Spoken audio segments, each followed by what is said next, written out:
तो dipole moment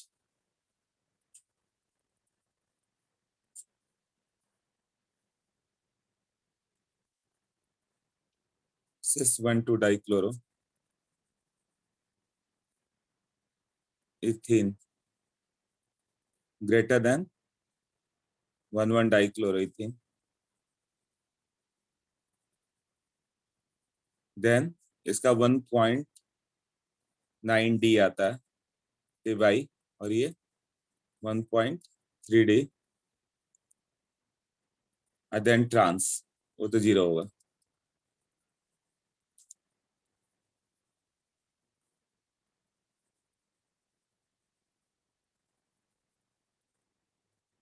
ऐसे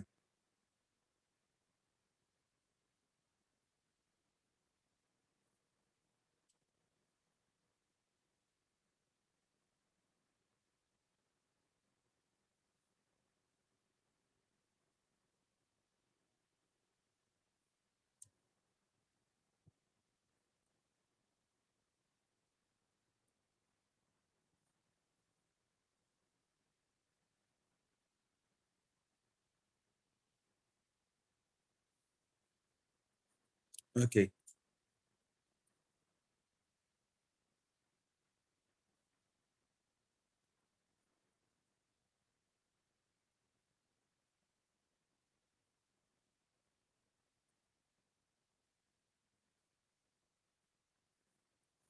इसको देखोगे तो ये वेक्टर एडिशन करके बताओ मुझे। ये Cl हो गया, ये Cl हो गया।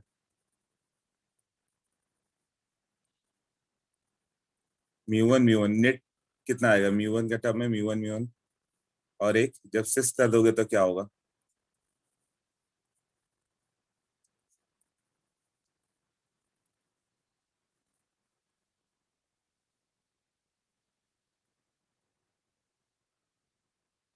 आर्यन ओलंपियाड लेवल 2 के लिए क्वालिफाई हो गया केमिस्ट्री में। पिछले बार भी केवल मुंबई से आई थिंक केवल दासी गया था, इस बार भी थाने ब्रांच का एक बच्चा जा रहा। शायद, ये अभी पूरे सबके रिजल्ट नहीं मालूम, बट बहुत कम लोग जा पाते हैं। शायद शायद ही इसके अलावा कोई और हो जो क्वालिफाई किया हो लेवल 2 के लिए केमिस्ट्री ओलंपियाड के लिए। आर्यन कामत जो थाने ब्रांच का टॉपर है, 99.92 लाया था।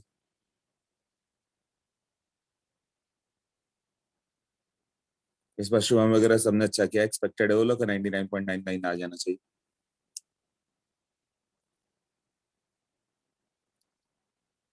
ओके।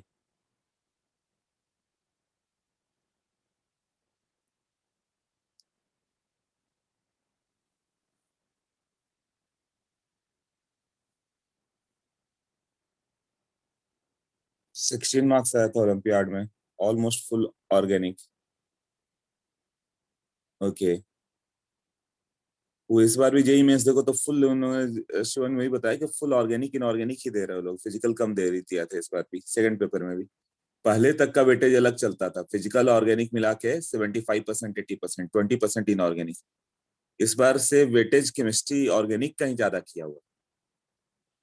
मतलब वो मुझे लगता है जो कंसिस्टेंट बच्चे उन्हीं को ढूंढना, ऑर्गेनिक तो उन्हीं का स्ट्रांग होगा जो डेली पढ़ रहे हैं। बाकी लोग का तो वीक पड़ जाएगा जो डेली ऑर्गेनिक नहीं करेंगे। इनऑर्गेनिक भी वैसे ही है, तो ऑर्गेनिक इनऑर्गेनिक से मेजर था। उसमें 16 मार्क्स आया था ओलंपियाड में, राइट? ऑलमोस्ट पूरा ऑर्गेनिक था। ओके सोनिश, कितने का पेपर था वो सोनिश?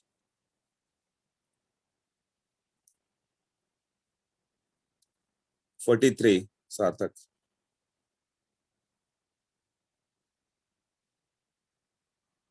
120। तो 12th वाले भी पोर्शन होंगे ना पूरे?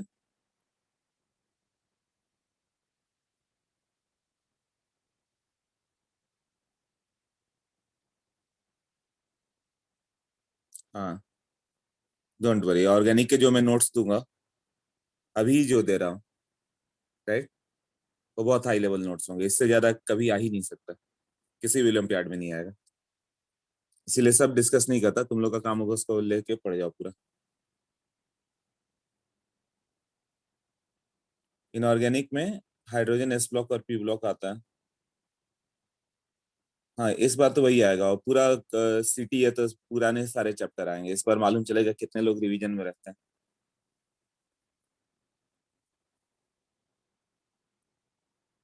ओके।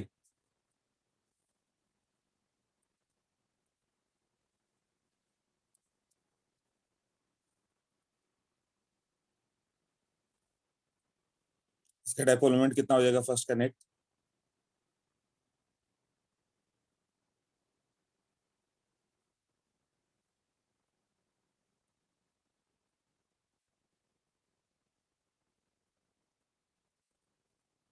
यहाँ पे ये 30 डिग्री आएगा ना, 2 μ1 cos 30 ना, और ये μ1 इधर जा रहा है ना।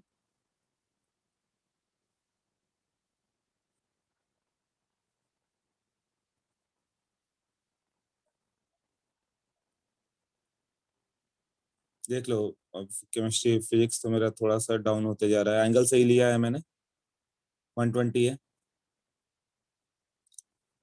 ये 30 होगा ना।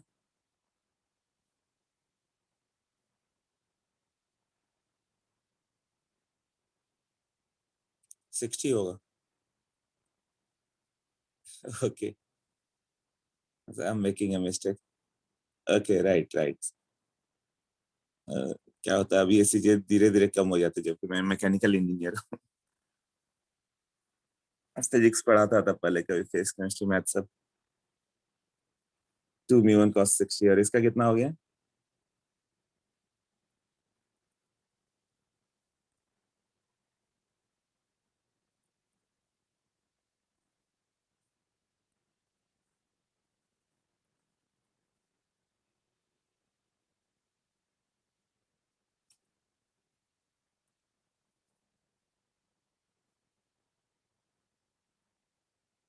फर्स्ट का कितना हुआ, सेकंड का कितना हुआ?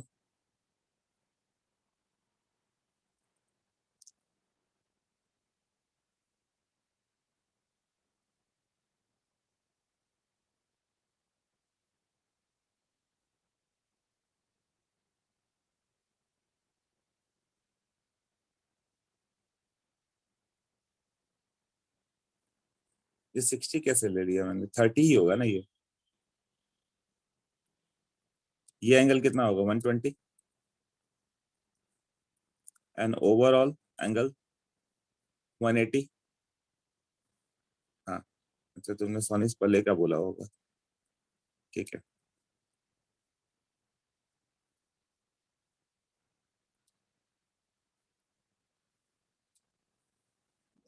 हाँ, तो 30 डिग्री होगा, 2 μ cos 30, और इसका कितना आ जाएगा, cos 30 sin 60, 120 ना, तो ये भी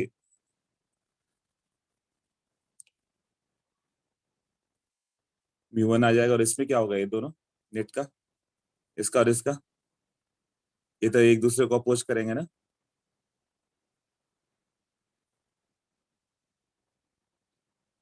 तो एंगल 30 है तो ये भी तो 30 ही होगा, बट ये अपोजिंग एंगल है ना, μ1 cos 30,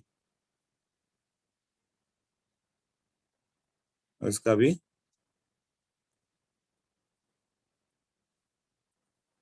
μ1 cos 30, ऐसा है ना। कुछ रॉन्ग कर रहा हूँ मैं, अपोज कैसे कर सकता हूँ, लो तुम लोग से बात करने में इसका डायरेक्शन ही उल्टा लिखा है मैंने।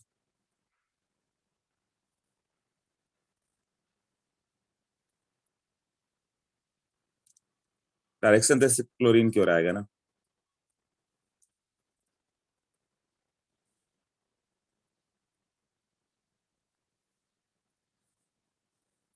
ये क्या हो गया, ये μ1, और जैसे ये μ1, राइट। इसका नेट कंपोनेंट बता दो कितना आ गया अभी।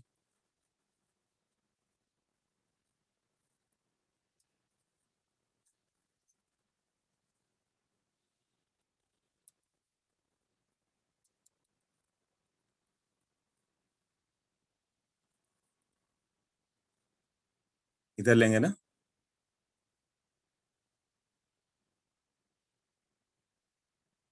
इधर μ1 है तो ये 30 डिग्री होगा ना।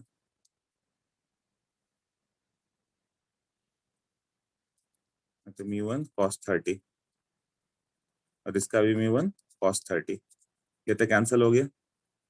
और तुम्हें ये देखना था, तो ये क्या होगा, μ1 sin 60 डिग्री आएगा ना, ये 60 डिग्री होगा ना, 2 μ1 sin 60 डिग्री, √3 μ1 ना, और ये म्यू नेट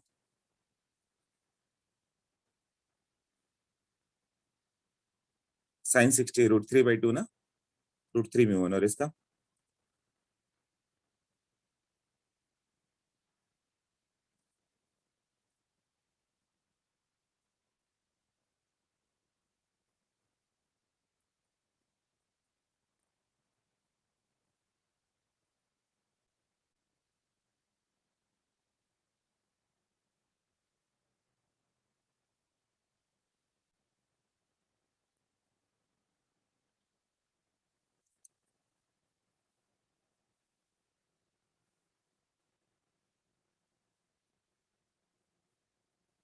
हाँ 2 μ1 cos 30,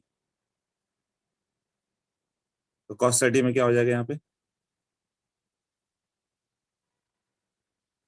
सेम आ जाएगा, ये तो √3 μ1 ही होगा ना।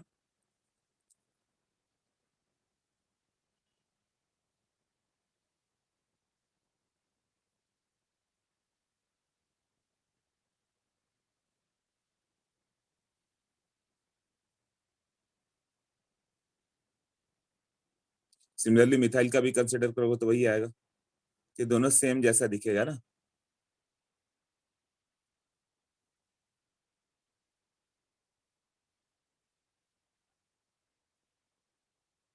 हाँ, तो भी इसका ग्रेटर फाइंड हुआ है, 1 2 का ग्रेटर होता है 1.9D। Most of the book में ये रॉन्ग रिटर्न है, राइट। वो इसको ज्यादा ले लेते हैं, 1 1 को, इसमें भी आंसर रॉन्ग दिया हुआ है, जबकि ये होता है 1 1 डाइक्लोरो। क्लोरीन में देखो तो सिस की स्टेबिलिटी ज्यादा थी, कैसे, Cl C double bond Cl Me और Me है ना। तो ये जब लोन पे इधर शिफ्ट करोगे तो इधर जाके प्लस और माइनस आएगा, तो प्लस माइनस होगा तो क्या होगा, बॉन्ड एंगल डिक्रीजेस, ये बॉन्ड एंगल डिक्रीज कर जाएगा ना इसका। हाँ, इसमें अट्रैक्शन आ जाता है, तो बॉन्ड एंगल डिक्रीज होगा, ऑब्जॉर्व तो दोनों का सेम होना चाहिए था, क्या होगा, इसका डायपोल मोमेंट ग्रेटर पड़ जाता है, तो वही 1.9D आ जाता है, और उसका 1.3D आता है। ये डायरेक्ट लर्न करना होगा तुम्हें, अब एग्जाम में इतना सोच नहीं सकते। तुम्हें याद होना चाहिए कि cis 1 2 डाइक्लोरो का ग्रेटर है देन 1 1 डाइक्लोरो। क्लियर हुआ? ओके, नेक्स्ट का आंसर।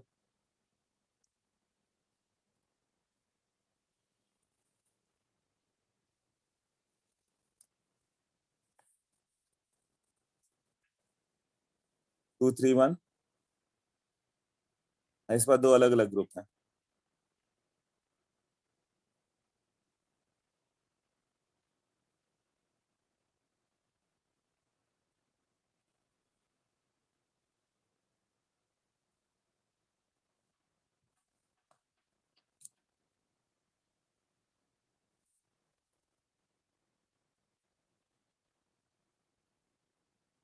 सिस और ट्रांस में दोनों EWG ग्रुप की है, इलेक्ट्रॉन विड्रॉइंग ग्रुप की है,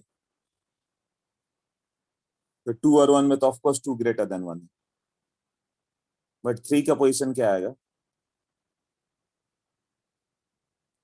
3 का पोजिशन, तो क्लोरीन वाला एक एक्सेप्शन था जहां -M + M आया था, राइट। और सब में क्या हो जाएगा, सिस का ग्रेटर देन 1 2।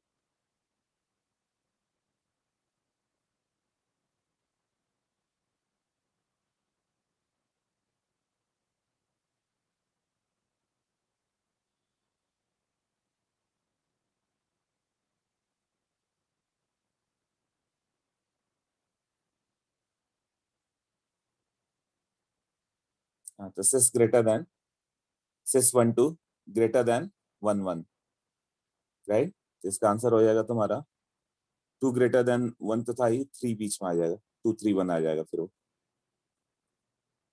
नेक्स्ट का फिर वही है वो, वैसे सेम केस हो गया ना CH3 के साथ।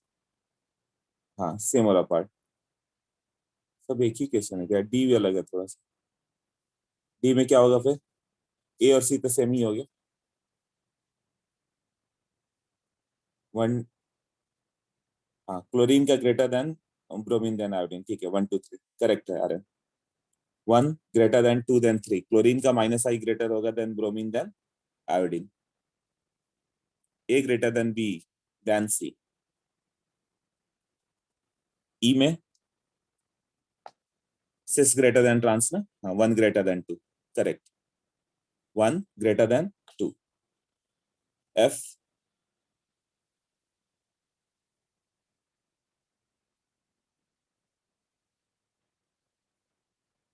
हाँ CAB, इसमें वो Cl+Cl- क्लोज नहीं आएगा, ऐसा नहीं है ना। तो 3 का ग्रेटर होगा देन 1 देन 2।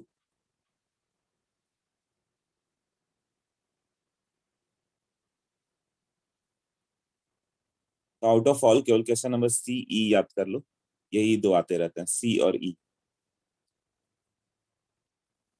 F में 3 greater than 1 then 2, क्यों होगा ऐसा।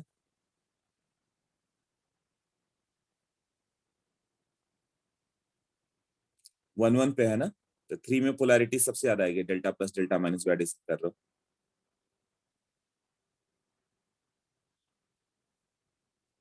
देन सिस, और ट्रांस वाले, ट्रांस टाइप वाले का तो 0 ही होगा। तो 1 1 का हर जगह ज्यादा लोगे देन 1 2, एक्सेप्ट वो डबल बॉन्ड के साथ जब था क्लोरीन, जो A और C है, वहां एक्सेप्शन आ जा रहा है, नहीं तो 1 1 हमेशा ग्रेटर होगा हर केस में, 1 1 greater than 1 2। Okay next.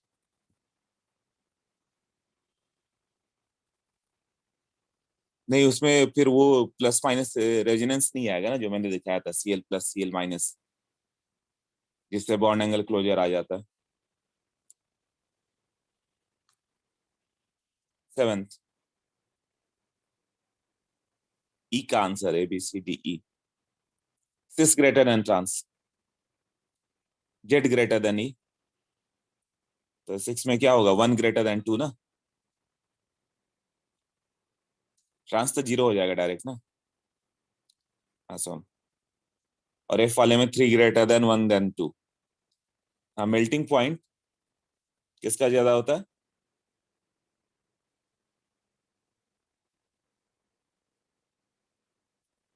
Boiling points, ये आएगा ही क्वेश्चन, बॉइलिंग पॉइंट किसका ग्रेटर होता है, बार बार आता रहा है, सिस ग्रेटर देन ट्रांस क्योंकि मोर पोलर होता है, और melting point trans greater than cis क्योंकि ट्रांस में पैकिंग अच्छी होती है, बहुत अच्छे से पैक्ड हो जाता है वो। हाँ तो मेल्टिंग पॉइंट के लिए ट्रांस क्यों देखना है, पैकिंग मतलब क्या हो गया, मेल्टिंग पॉइंट मतलब टेम्परेचर इतना कम किया कि दोनों क्लोज आ चुके हैं, तो क्लोज आ गए तो जो अच्छे से पैक्ड होगा उसका मेल्टिंग पॉइंट ज्यादा होगा। अब बॉइलिंग पॉइंट क्लोज लाने का प्रोसेस है, वेपर से लिक्विड कौन सा जल्दी बनेगा, तो जिसमें अट्रैक्शन फोर्स ज्यादा होगा जल्दी बनेगा, तो सिस ग्रेटर देन ट्रांस। हाँ तो 7th में क्या क्या है, अरे द डिक्रीजिंग ऑर्डर फीचर, अच्छा तीनों बताना है। हाँ तो म्यू किसका होगा, पहला cis greater than trans, boiling point cis greater than trans, melting point opposite trans greater than 6। Earth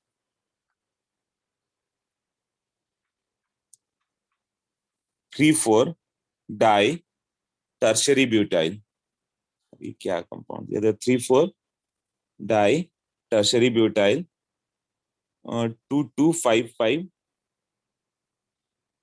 2255 tetramethyl hexene does not exist at room temperature।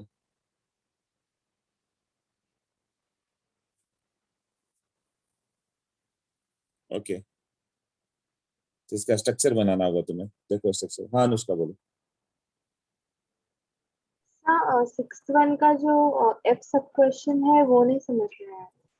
6 का F, इन ऑल केसेस 1 1 का ग्रेटर डाइपोल मोमेंट करोगे then 1 2, अलग अलग carbon पे चला गया तो delta plus delta minus उतना नहीं आता, तो 1 1 का हमेशा ग्रेटर होगा देन 1 2 ओके। सारे केसेस में, एक्सेप्ट जो ए और सी वाला केस है, इथीन के साथ क्लोरीन हो तो।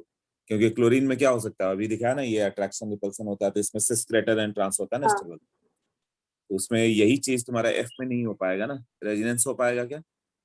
नहीं। तो बाकी सबके लिए 1 1 ग्रेटर देन 1 2। बट ये जब क्लोरीन का मामला आ गया तो 1 2 ग्रेटर देन 1 1, तो एक्सेप्शन ए और सी है। बाकी सब में 1 1 ग्रेटर देन सिस, और ट्रांस तो जीरो ही होगा। Okay. Yes, thank you sir.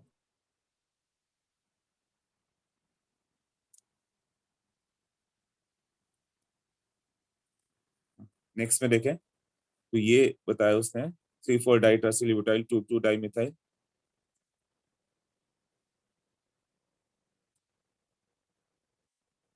हेक्सथ्रीन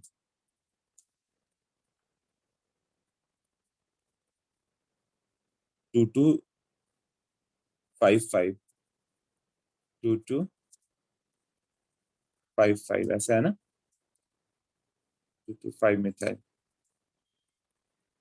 और इसके साथ क्या है, 3 4 डाइटर्सिलिब्यूटाइल 1 2 3 3 पे टर्शरी ब्यूटाइल CME3, और यहाँ पे भी CME3। अच्छा, सब तो सेमी ग्रुप है ना। डज नॉट एग्जिस्ट, क्या रीजन हो सकता है? मतलब सब CME3 इसमें सिस ट्रांस तो हुआ नहीं, सब एक ही ग्रुप है। CME3 ये दोनों में बहुत ज्यादा रिपल्सन होगा, सिस्टलेस स्टेबल होता है ना, तो क्या होगा, स्टेरिक रिपल्सन।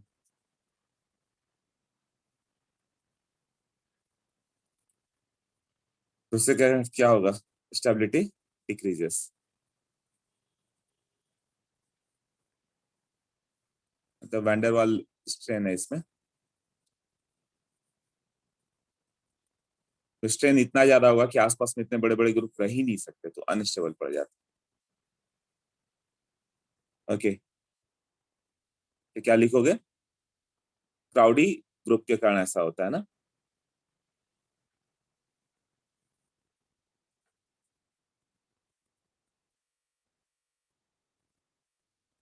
अनस्टेबल पड़ जाए।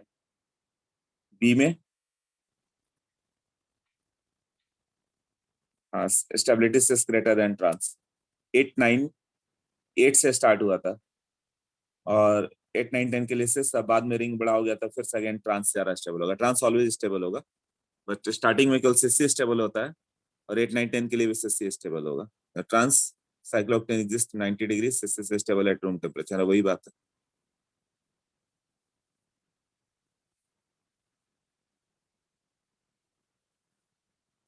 जब ये सिस करेंगे तो जो एरोमेटिक किस में बताया था वही पार्ट,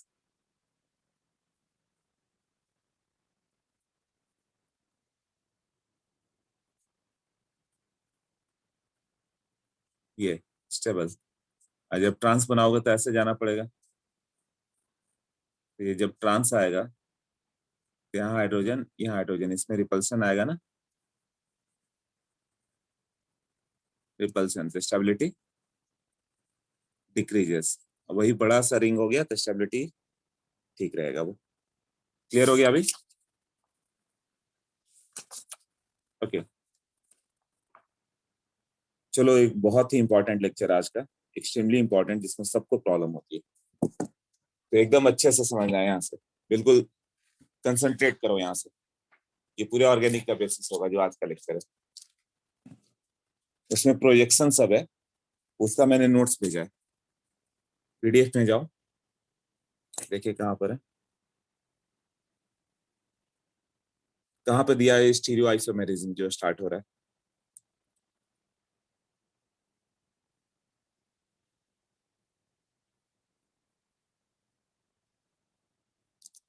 पेज 1।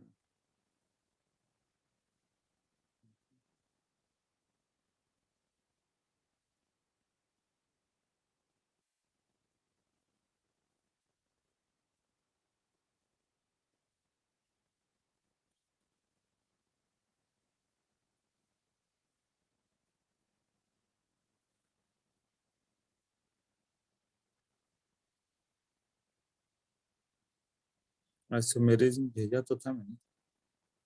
One, two.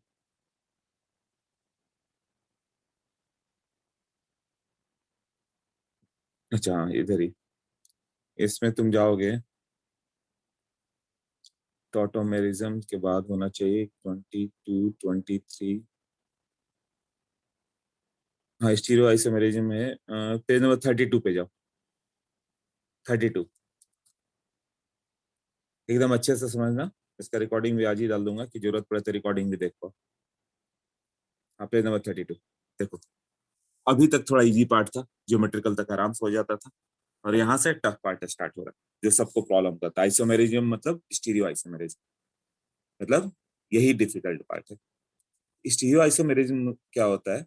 जिसका arrangement in space is different.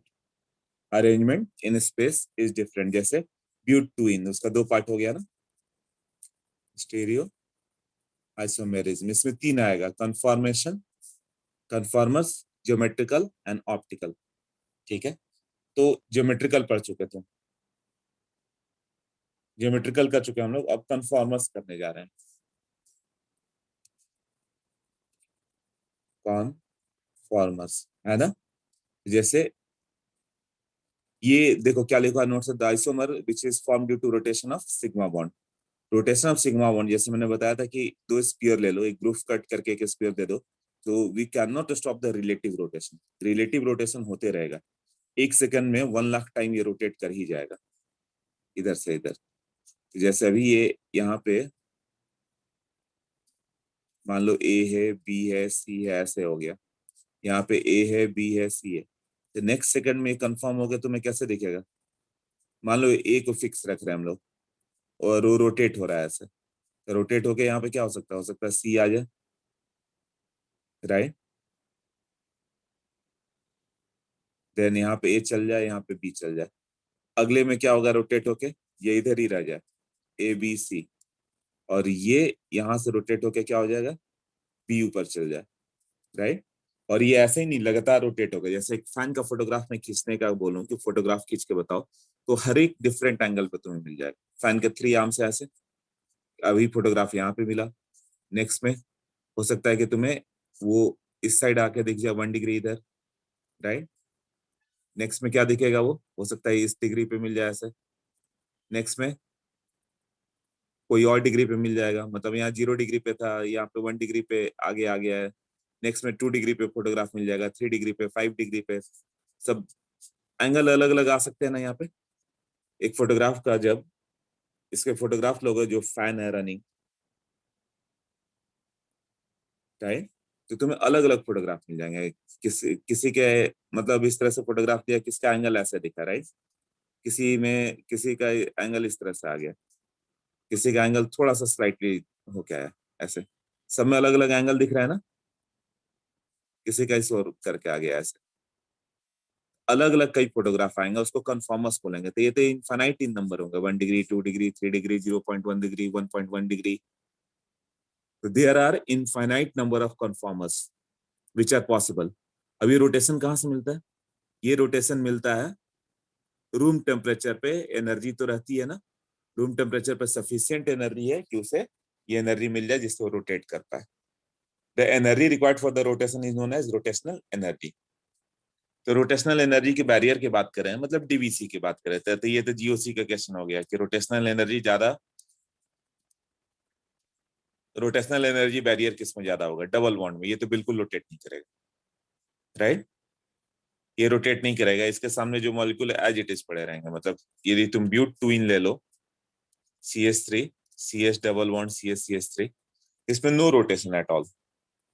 Molecule relative rotate नहीं करेगा। जब भी मान लो ये सिस है, तो ये रोटेट करके तुम्हें सिस ही रहेगा, ट्रांस नहीं मिलेगा, है ना।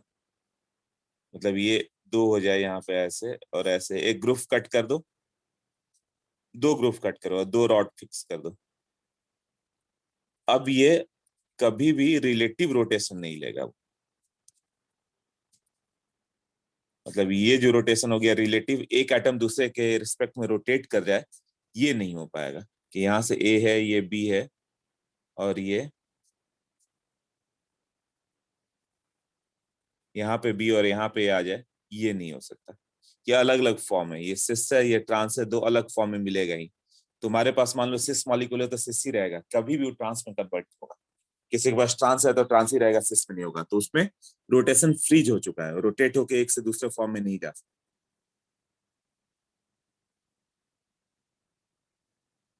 क्लियर हुआ? उसी तरह जब इसमें लोगे तो ये सिस हो गया, it never converts to trans. ये दो अलग फॉर्म रहेंगे ही रहेंगे, तो इसमें रोटेशनल एनर्जी का बैरियर बहुत ज्यादा है। फिर भी यदि 500 डिग्री टेम्परेचर दे दोगे ना तो कन्वर्ट हो जाएगा।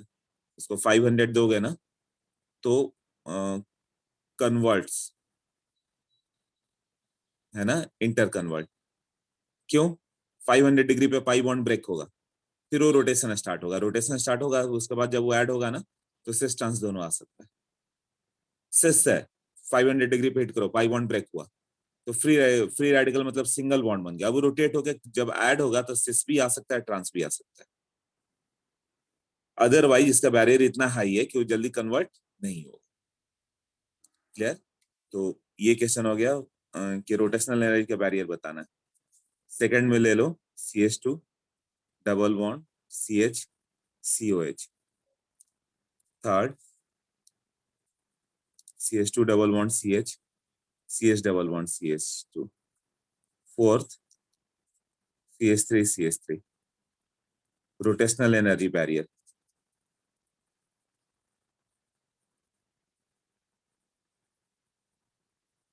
Directly proportional to bond energy.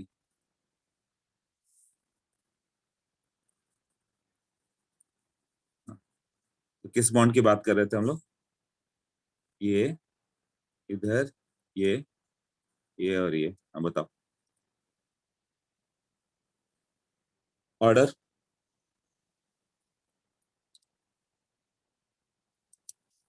First direct double bond है, बॉन्ड एनर्जी हाईएस्ट होगा। देन फोर्थ लिस्ट होगा, सिंगल बॉन्ड है।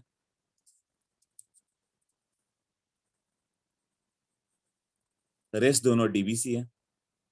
हाँ, तो 2 ग्रेटर देन 3, ये अभी याद आ रहा है, गुड। क्यों 2 ग्रेटर देन 3? इसमें -M ग्रुप है, ये स्ट्रांगली विड्रॉ, राइट। और इसमें करोगे बट ये इतना विड्रॉ नहीं कर पाएगा, तो 2 में डबल बॉन्ड कैरेक्टर ज्यादा होगा। ये दोनों डीबीसी है, डबल बॉन्ड कैरेक्टर। इसमें मोर डबल बॉन्ड कैरेक्टर, इसमें लेस डबल बॉन्ड कैरेक्टर। तो यही बॉन्ड एनर्जी का ऑर्डर हो गया ना। देख लो यहाँ तक, ये जीओसी वाला पार्ट। हाँ, ये क्लियर है सबको?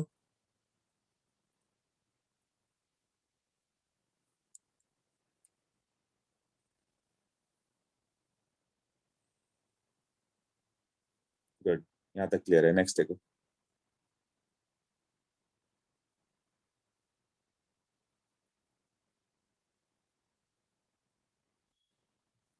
सॉहर्स, Newman and Fischer projection. Sawhorse, Newman and Fischer, ये 3 प्रोजेक्शन लेंगे। मतलब एक मॉलिक्यूल है, उसको अलग अलग वे से रिप्रेजेंटेट करेंगे हम। रिप्रेजेंटेशन क्या हो गया? सॉहर्स में क्या हो गया, जैसे कि मान लो ये कार्बन है, फ्रंट कार्बन, यहाँ पे एक मिथाइल ग्रुप तुम्हें दिखा, तो एक मिथाइल ऐसा दिखना, दूसरा इसे 120 पे ऐसे दिखा देना। ठीक है, यहाँ H है और ड्यूटेरियम है। ये डॉट क्या है? Front carbon. पीछे जो बैक कार्बन उसको दिखाते हैं। तो यहाँ मिथाइल के पीछे मान लो मिथाइल हो गया था, तो ये क्लिप्स हो गया ना। तुम सामने से इधर से देखो, तुम्हारी आईज इस साइड से, और यहाँ से तुम देखोगे तो क्या होगा? इस कार्बन के पीछे कार्बन है, तो कार्बन दिखेगा ही नहीं। मिथाइल के पीछे मिथाइल है, ये मिथाइल दिखेगा ही नहीं, बैक वाला। और यहाँ पे H, इस पैरेलल लाइन के पैरेलल ड्रॉ करना है। यहाँ H इधर है, तो इसके पैरेलल लाइन के पैरेलल ये ड्रॉ करो। ये कौन सा कंफर्मेशन होगा? इक्लिप्स्ड। इक्लिप्स मतलब एक दूसरे के पीछे वो हिडन है, वो दिखेगा नहीं, केवल फ्रंट वाला ही कार्बन दिखेगा, बाकी सब नहीं दिख रहा। तो ये इक्लिप्स्ड कंफर्मेशन। अब यहाँ पे ये मिथाइल जो होगा हमेशा रोटेट करेगा। तो मैंने एक पर्टिकुलर एंगल लिया है 0 डिग्री। अब यहाँ पे ये मिथाइल हो सकता है कि यहाँ से 1 डिग्री पे चला जाए, ये यहाँ से 1 डिग्री पे आ जाए, तो ड्यूटेरियम भी थोड़ा ऊपर आ जाएगा, हाइड्रोजन भी आएगा। फिर 2 डिग्री पे जाए, फिर 3 डिग्री पे जाए, इस तरह से इनफाइनाइट कंफर्मेशन होगा ना। तुम इधर से सामने से देखते रहो, पीछे वाले को रोटेट करते रहो, तो सब अलग अलग एंगल पे दिखेंगे। अभी कौन सा लिया है? इक्लिप्स। मैंने एक एंगल लिया है कि एक दूसरे के पीछे वो हिडन है, मिथाइल के पीछे मिथाइल, हाइड्रोजन के पीछे हाइड्रोजन। और मैक्सिमम क्या होगा जब वो, ये मान लो कि इसको सेम रखते हैं, मिथाइल इधर, हाइड्रोजन इधर, ड्यूटेरियम इधर, ठीक है। अब यहां से सबको 60 डिग्री पे रोटेट कर दो या 180 पे रोटेट कर दो, तो जो मिथाइल ऊपर की ओर यहाँ पर था 180 पे नीचे आ जाएगा ऐसे, बिल्कुल नीचे। तो अब दिखेगा ये तुम्हें, कैसे दिखेगा? सामने से तुम देख रहे हो, इधर हाइड्रोजन दिखा, ड्यूटेरियम दिखा, राइट। अब मिथाइल इसके बीच में यहाँ दिख रहा होगा, ये मिथाइल ऊपर दिख रहा है। अब सोचो पीछे वाला हाइड्रोजन ड्यूटेरियम कहाँ जाएगा, एक बार सोच लो।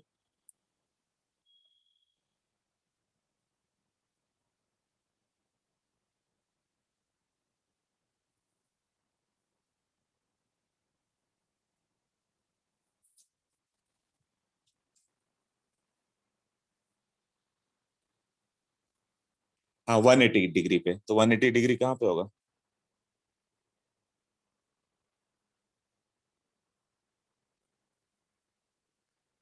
बिटवीन मिथाइल एंड ड्यूटेरियम ना।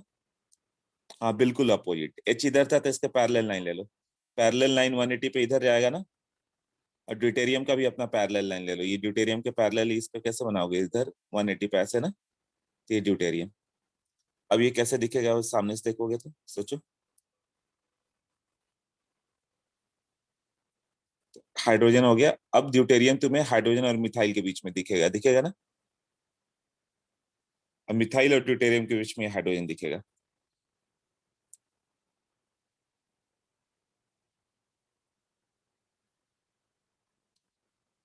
तो ये पीछे वाला कार्बन तो दिखेगा ही नहीं ना, तो उसको कैसे दिखाएं? तो उसको ऐसे सर्कल बना के दिखाते हैं, मतलब बैक कार्बन। तो वो हो जाएगा न्यूमैन प्रोजेक्शन। तो न्यूमैन प्रोजेक्शन कैसे करेंगे? तो इस तरह से इनफाइनाइट कन्फॉर्मेशन हम लोगों ने दो लिया है, एक इक्लिप्स और एक स्टैगर्ड। स्टैगर्ड इसमें कौन सा फॉर्म है? ये एंटी फॉर्म। वो देखते हैं, फॉर्म नेम बाद में देखेंगे। बट अब इसको न्यूमैन में डाल दे हम लोग, न्यूमैन प्रोजेक्शन। ये सॉ हॉर्स है। सॉ हॉर्स मतलब क्या होता है? घोड़े को देखो, हॉर्स कैसा दिखेगा? उसके चार लेग होंगे, इसमें भी चार लेग दिख रहे हैं तुम्हें, कौन कौन से? ये हाइड्रोजन ड्यूटेरियम, हाइड्रोजन ड्यूटेरियम, ऐसा है ना। ये इसका हेड का पार्ट, ये टेल का पार्ट, हॉर्स का प्रोजेक्शन है ना। या कारपेंटर स्टैंड, कारपेंटर का भी स्टैंड ऐसा ही होता है ना, किसी कारपेंटर को काम करते देखोगे तो उसका इस तरह से चार लेग हो गए। यहाँ स्टॉपर डाल देता वो कि वुड कहीं बाहर ना जाए। और यहाँ पे वो वुड वर्क करते हैं, लकड़ी लेगा यहाँ पे कट करेगा, कुछ कुछ बनाएगा ऐसे रख के। तो कारपेंटर स्टैंड की तरह है ना। हाँ, तो ये क्या हो गया? Saw horse. तो सॉ हॉर्स कैसे बनाना है, प्रैक्टिस करना होगा तुम्हें। कैसे किया मैंने? 120 पैसे कर दिया, फिर एक स्लैंट लाइन, और उसके बाद पैरेलल लाइन से इसके पैरेलल ऊपर, इसके पैरेलल इधर, इसके पैरेलल ये, और इसके पैरेलल ये। अब सौ से न्यूमैन में जाए तो न्यूमैन प्रोजेक्शन कैसे होगा? न्यूमैन क्या होता है कि ये इसको सर्कल दिखाएगा वो। ये हो गया न्यूमैन, यहाँ पे ये पॉइंट हो गया। यहाँ से तुम मिथाइल ऊपर ले लो, हाइड्रोजन इधर ले लो, ड्यूटेरियम इधर ले लो, ऐसे हुआ ना। अब जो बैक वाला है उसको सर्कल से दिखाओ फुल। तो ये जो डॉट हो गया ये क्या हो गया? Front carbon. सामने से जो दिख रहा है, फ्रंट किसको बोल रहे हो तुम्हारे ऊपर है, तुम इसको इस साइड से देख रहे हो तो ये फ्रंट है, और तुम्हारी आईज यदि इस साइड से है तो ये फ्रंट है, राइट। तो यूजुअली लेफ्ट हैंड साइड से हम लोग फ्रंट दिखते हैं। तो ये क्या होगा? सर्कल जो हो गया, this is back carbon, right. अब यहाँ मिथाइल के पीछे मिथाइल है तो दिखेगा ही नहीं। मिथाइल के पीछे मिथाइल दिखेगा क्या?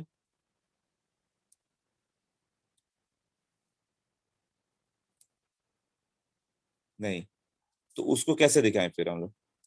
तो उसको डॉटेड करके दिखाएंगे। वो भी कहाँ से? वो तो एक सर्कल से स्टार्ट होगा ना। इसको ध्यान देखना, इसको तुम कहाँ से स्टार्ट कर रहे हो? कार्बन फ्रंट है, जो डॉट है उससे स्टार्ट कर रहे हो। और ये जो मिथाइल बैक साइड गया वो दिख नहीं रहा, तो इसको हम लोग डॉटेड बनाएंगे, इधर से इधर, इधर से इधर, क्यों नहीं दिख रहा है यहाँ पर है। ड्यूटेरियम के पीछे ड्यूटेरियम, उस सर्कल से यहाँ हम लोग डॉटेड बनाएंगे ड्यूटेरियम। और यहाँ हाइड्रोजन के पीछे हाइड्रोजन है, इस सर्कल से हाइड्रोजन दिखाएंगे। और डॉटेड मतलब नहीं दिख रहा है वो। इक्लिप्स फॉर्म का ये हो गया ना। स्टैगर्ड को बनाओगे तो कैसा होगा वो सोचो। तो यहाँ पे रखा, यहाँ तो कोई प्रॉब्लम नहीं था, ये मिथाइल था, ये हाइड्रोजन है और ये ड्यूटेरियम। फ्रंट कार्बन तो ऐसे दिखा, बैक को कैसे दिखा होगा, सर्कल से। अब इस पे क्या है, मिथाइल ड्यूटेरियम हाइड्रोजन। मिथाइल किधर है, मिथाइल नीचे की ओर, ड्यूटेरियम इसके बीच में आएगा, हाइड्रोजन इसके बीच में आएगा। ये स्टैगर्ड का, ये कौन सा हो गया, ये दोनों न्यूमैन।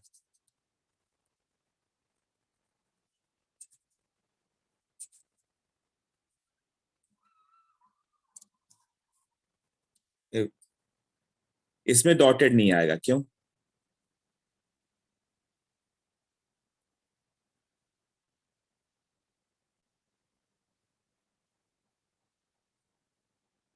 वो डॉटेड इसलिए कि विजिबल नहीं था, डैश डैश मतलब नहीं दिख रहा, पीछे लिख दिया। ये तो दिख रहा है, इसको सॉलिड लाइन होगा। हाँ, क्योंकि वो विजिबल है। राइट।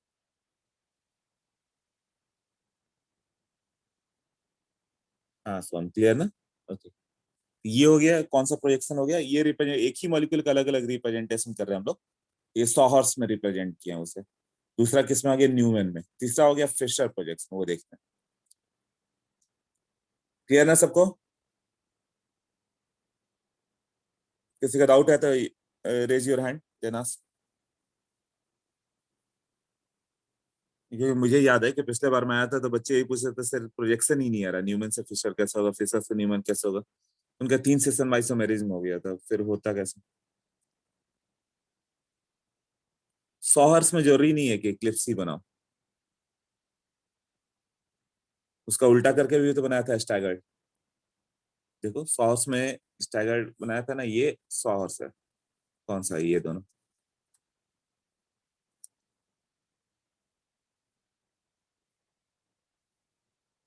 हाँ राम हेलो बोलो। सर। हाँ सर बोलो। वो स्टैगर्ड का एंटी फॉर्म नहीं समझा, कैसे बनाया?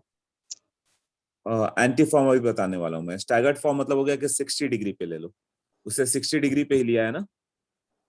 रोटेशन हाँ। देखो, न्यूमैन में देखो तो रोटेशन दिख रहा है, एंगल कितना दिया हुआ है, ये एंगल 60 डिग्री ना। टी- हाँ, तो जब हाँ। 60 डिग्री एंगल हो ना तब वो होगा, और उसमें भी दो मिथाइल एक दूसरे से एंटी पड़ गए, दो हाइड्रोजन एक दूसरे से अपोजिट पड़ गया है ना, दो ड्यूटेरियम एक दूसरे से अपोजिट पड़ गया, तो इसको क्या बोलेंगे, एंटी फॉर्म।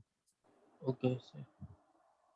नहीं तो स्टैगर्ड में दो फॉर्म आता है, एक गॉस और एक एंटी। तो आगे करेंगे अभी। ओके। हाँ श्रेयस बोलो। सर जो ब्लैक सर जो आपने फ्रंट कार्बन के साइड में जो रेड कलर का क्या है वो सर इमेजिनरी स्ट्रक्चर है या रियल स्ट्रक्चर है? 4 स्ट्रक्चर बनाया, 1 2 3 4 ABCD, कौन सा बोल लो। सर वो फ्रंट कार्बन वो न्यूमैन प्रोजेक्शन का फर्स्ट वाला। हाँ, न्यूमैन का फर्स्ट में जो ये डॉट बनाया हुआ है, ये फ्रंट कार्बन है, और बैक सर्कल बैक कार्बन है। ये जो सर्कल है वो बैक कार्बन को दिखाता है। Okay sir. हाँ, अब यहाँ पे जैसे नाइट्रोजन होगा तो यहाँ डॉट की जगह नाइट्रोजन लिख देंगे, ऑक्सीजन होगा तो ऑक्सीजन लिख देंगे, और बैक सर्कल मतलब कार्बन है वहां okay sir, thank you sir. पे। ओके, ये पॉइंट हो गया।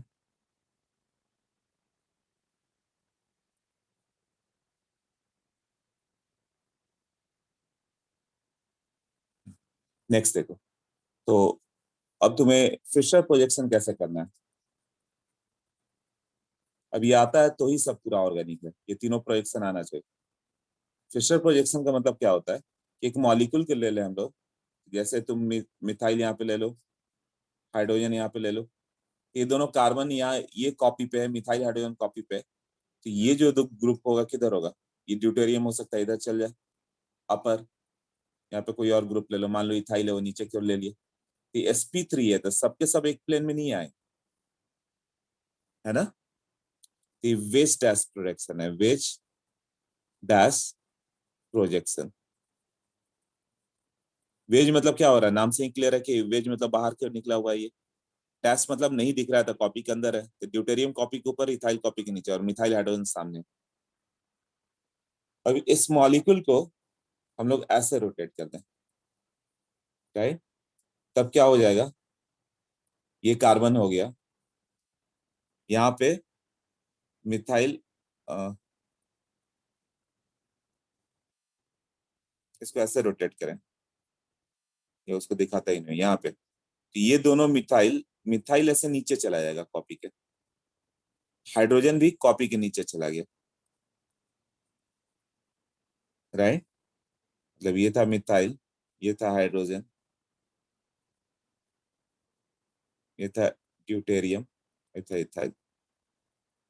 इसको मैंने ऐसे रोटेट किया, ऐसे रोटेट किया कि दोनों मिथाइल हाइड्रोजन कॉपी के नीचे चले गए, कार्बन कॉपी पे ही रहा बीच वाला।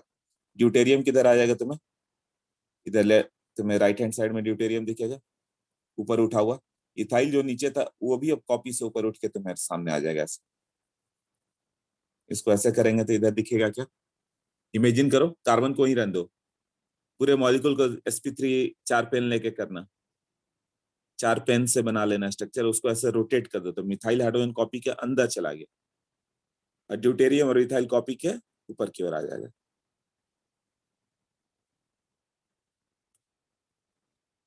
यही हुआ ना। अब इसका प्रोजेक्शन डालोगे तो क्या होगा, ये मिथाइल हाइड्रोजन, ये इथाइल ड्यूटेरियम, तुम ऊपर ऊपर से इसमें प्रोजेक्ट करो, एक लाइट डालो तो प्रोजेक्टेड आएगा, कैसा आएगा, मिथाइल ये दोनों आगे। तो तुम्हें ये समझना चाहिए कि जो हॉरिजेंटल पोजीशन पे तो कार्बन क्या होगा,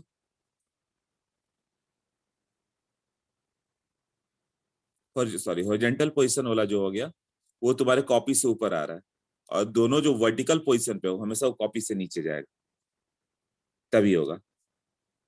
मतलब कि एक और एग्जांपल देखें, जैसे ये फर्स्ट हो गया, सेकंड, इसको छोड़ते हैं, सेकंड पे जाते हैं।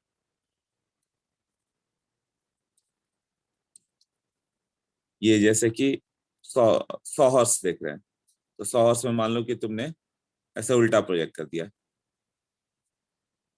हॉर्स जो कारपेंटर स्टैंड है उसको उल्टा करके रख दिया अपोजिट, ये एच हो गया, ये डी हो गया, ये एच और डी ऐसे रख दो। अब तुम्हारा ये कॉपी का प्लेन होगा, ये प्लेन ऑफ नोटबुक है ना, ऐसे रखो, और तुम्हारी आईज ऊपर से ऐसे देखे तो क्या होगा, कैसे दिखेगा तुम्हें, दोनों मिथाइल कॉपी से नीचे जाते दिखना चाहिए, तो दिख रहा है वो। तो ऐसे दो बनाएंगे हम लोग, ये बीच वाला क्रॉस क्या हो गया, कार्बन हो गया, ये कार्बन है, यहाँ पे कार्बन है, तुम्हें दोनों मिथाइल कॉपी से नीचे जाते दिखेगा। हाइड्रोजन तुम्हें लेफ्ट हैंड साइड में, ड्यूटेरियन राइट हैंड साइड में ऐसे दिख गया, यहाँ भी लेफ्ट में, इधर भी राइट में ऐसे।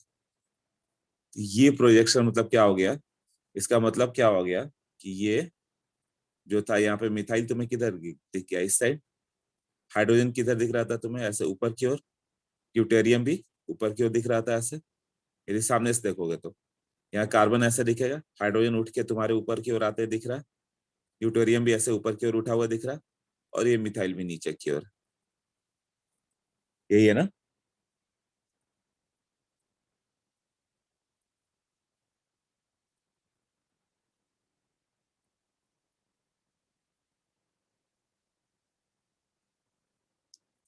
हाँ देख लो,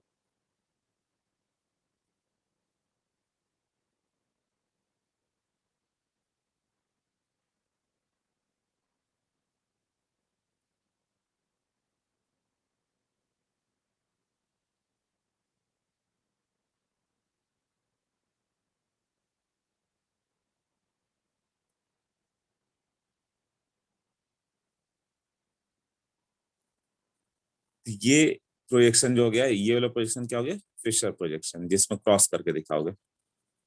तो हॉरिजेंटल मतलब कॉपी से ऊपर और मिथाइल कॉपी से बाहर ऐसे। तो तुम्हें क्या करना है, कभी भी 100 हॉर्स होगा तो घोड़े को उल्टा कर दो, सर और पैर नीचे, और दो चारों पैर उसका ऊपर की ओर, यही है ना। मतलब कारपेंटर स्टैंड को अपोजिट कर दो तब प्रोजेक्ट करो, फ्रंट भी है ना तो उसे ऐसे प्रोजेक्ट करना पड़ेगा। तो जैसे कि इसको एक बता दो, जैसे इसने सेकंड एग्जांपल दिया हुआ, इधर एच इधर है, बी आर इधर, मिथाइल इधर, इसमें भी मिथाइल इधर, एच इस साइड और डी इस साइड। इसको प्रोजेक्ट करोगे तो कैसा दिखेगा वो, सोच लो एक बार।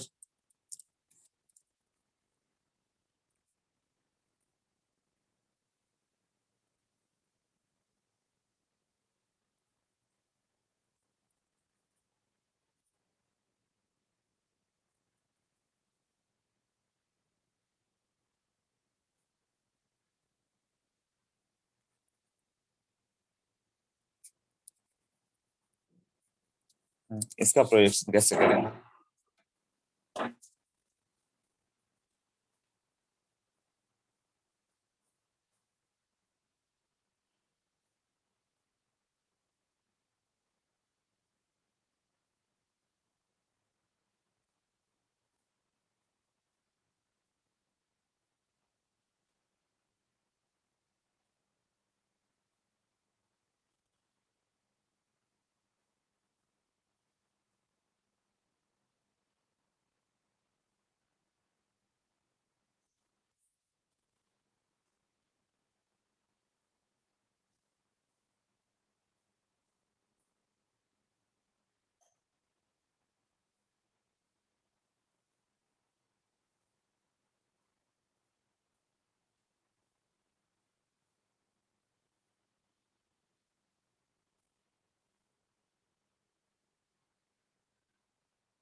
ओके अनुष्का, ठीक है। तो यहाँ पे तुमने मिथाइल देख लिया, कॉपी से नीचे जब चला गया इसको बाहर कर दो।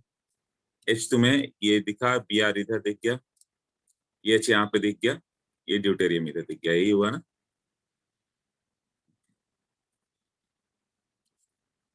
आइस फ्रॉम दिस साइड, यही हुआ ना? यहाँ से देखा तुमने, और वही चीज यहाँ पे दिखा तुमने, आइस फ्रॉम दिस साइड। इसको जब प्रोजेक्ट करना होगा तो अब हम लोग को वो कारपेंटर स्टैंड का अपोजिट बनाना ही है। तो ये तो अपोजिट है, यहाँ ये दोनों ऊपर की ओर बने हुए हैं ना। राइट वाले को रोटेट कर दें, तो रोटेट करके एक को ऊपर लाना है, किसी एक को ऊपर ले आओ। तुम या तो ऐसे रोटेट करोगे तो एच को ऊपर ले आओ, या बी आर को ऊपर ले आओ, या एमई के पैरेलल कोई लाना है। ये एमई है हो गया ना, यहाँ पे कौन सा ग्रुप लाओगे तुम्हारे ऊपर है, कोई एक ले आओ। राइट, तो तुम चाहो तो बी आर ला सकते हो यहाँ पे। ये दोनों क्या होगा, यहाँ पे तुमने बी आर लिया तो यहाँ पे क्या आ जाएगा फिर, सब अपने से 60 डिग्री कर दो ना। हाँ, एच आ जाएगा और एम ई आ जाएगा, E R H M E ऐसे। क्लियर? और तुम उल्टा घुमा दो, हाइड्रोजन के इधर ले आओ, तो बी आर ऊपर की ओर चला जाएगा, मिथाइल इधर आ जाएगा, ऐसा होगा ना। वही हम लोग को करना है। तो मान लो मैं एंटी फॉर्म बनाना चाहता हूँ या इक्लिप्स बनाना चाहता हूँ, तो मिथाइल के पीछे मिथाइल मुझे लाना है। तो ये मिथाइल आया, तो मिथाइल कितने पे लेके आया, 180 डिग्री पे ना। तो बी आर अपने 180 पे चला गया, एच अपने 180 पे चला गया। और तुम इस साइड से देख लो इसे, इस साइड से देखोगे तो ये दोनों मिथाइल कॉपी से नीचे दिख गया तुम्हें, और जेंटल वाले कॉपी से ऊपर दिखना चाहिए था, है ना। मान लो ये एच हो गया, ये डी हो गया, ये ऊपर वाला कार्बन है ब्रोमीन, और ये हाइड्रोजन। तुम किसी भी साइड से देख सकते हो, लेफ्ट और राइट। हाँ, तो ये हो गया प्रोजेक्शन सॉहर से फिशर में कैसे डालना है। सोच लो, ये क्लियर हो गया? नहीं क्लियर हुआ तो you can raise your hand.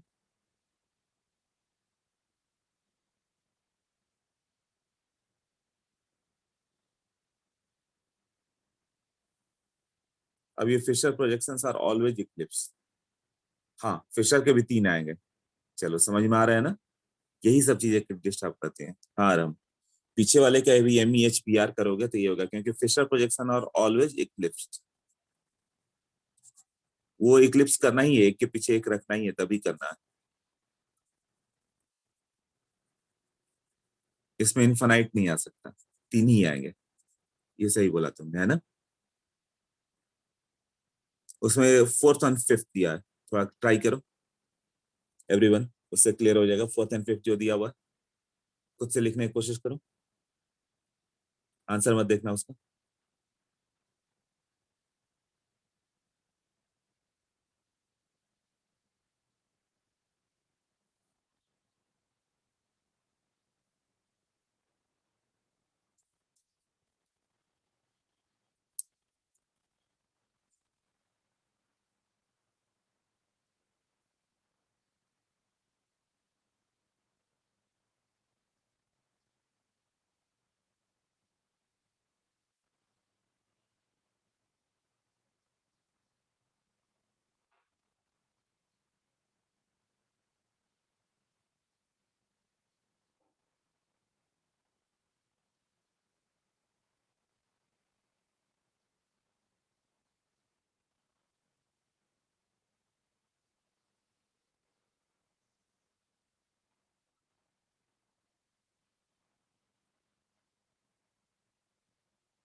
Okay, clear?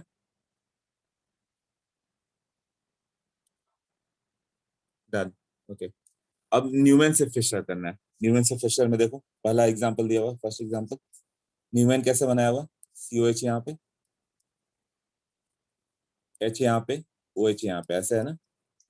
अब यहाँ से ये करोगे, यहाँ पे OH हो गया, ये COH हो गया, और ये H है। ये मालूम चला ना, ये फ्रंट कार्बन है डॉट वाला। अब पीछे वाला सर्कल जो हो गया वो क्या हो गया, बैक कार्बन हो गया। अब OH हो गया। अब इसको प्रोजेक्ट करना है तो तुम्हें स्टैंड को अपोजिट बनाना है, मतलब कि किसी एक को रोटेट करो, बैक और फ्रंट। तो COH ऊपर की ओर है इसमें, किसमें, फ्रंट में, तो बैक वाले को रोटेट कर दें। यहाँ पे COH हो गया, HOH, फ्रंट कार्बन को कुछ नहीं करेंगे। बैक वाले को ऐसे रोटेट करो तो क्या हो जाएगा, 180 पे ले लो। तो COH किधर चला गया, इधर चला गया 180 पे। OH भी अपने 180 पे H के पीछे आ जाएगा, और H भी अपने 180 पे OH के पीछे आ जाएगा, डॉटेड लाइन। अब जैसा चाहिए तुम्हें दिख रहा है वो। ये उल्टा हो गया ना, फिर इसमें प्रोजेक्शन नहीं करेंगे हम लोग, क्योंकि तो कारपेंटर स्टैंड आपको ये सही पड़ा हुआ है। उलटना है हम लोग को, हॉर्स को उल्टा करना है, तो इसमें प्रोजेक्ट नहीं करेंगे हम लोग को। प्रोजेक्ट कैसा करना होगा, जिसमें H और OH थे इधर, ठीक था, बैक वाला, बैक वाले सही पोजीशन पे अपना, H इधर, OH उधर, और COH नीचे की ओर। तो तुम्हें फ्रंट को रोटेट करो, कितना, 180 पे। तो ये 180 पे रोटेट करोगे तो यहाँ पे क्या आ जाएगा, ये COH इधर आएगा ना, तो इस दोनों को डॉटेड बनाना पड़ जाएगा फिर ये, क्योंकि सिंस COH यहाँ पर आ गया, हाँ, COH इधर, समझा, ये COH इधर आ गया, और ये COH पहले से उसके बैक साइड में था, वो बैक में आ गया था, डॉटेड दिखेगा नहीं अब यहाँ पे करेंगे तो ये दोनों भी डॉटेड बन चुका रहेगा, क्योंकि इसके सामने एक ग्रुप आ चुका है, राइट। ये बैक कार्बन से ये सब डॉटेड है, क्योंकि फ्रंट कार्बन इसके सामने आ चुका है, वो कैसा हो गया, यहाँ से इधर, और एक इस साइड। कौन कौन से ग्रुप आ गए इधर, OH के पीछे H हो गया, और यहाँ पे OH आ गया, ऐसा है ना।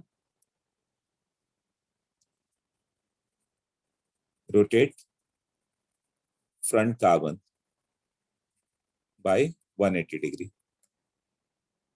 फ्रंट कार्बन को रोटेट किया गया 2D में 180। ऐसे तो तुम्हें नहीं, उसमें भी 180 रहेगा, 60 से भी कर सकते हो ना, वो भी एक प्रोजेक्शन आएगा। 60 पे, 120 पे, 3 स्ट्रक्चर, अभी तो तुमने बताया 3 बनेंगे, मैं एक ही बना रहा हूँ खुद। मैं इसको बना रहा हूँ, COH इधर, COH इधर। तो फ्रंट वाले को सामने रख दें, तो OH इधर है, H इधर है, और क्या होगा, उसको बना लेते हैं, कंफ्यूजन हो रहा है तो H और OH। या इफ यू वांट तो फ्रंट कार्बन को 60 डिग्री से रोटेट करो, तो H यहाँ पर आ जाएगा,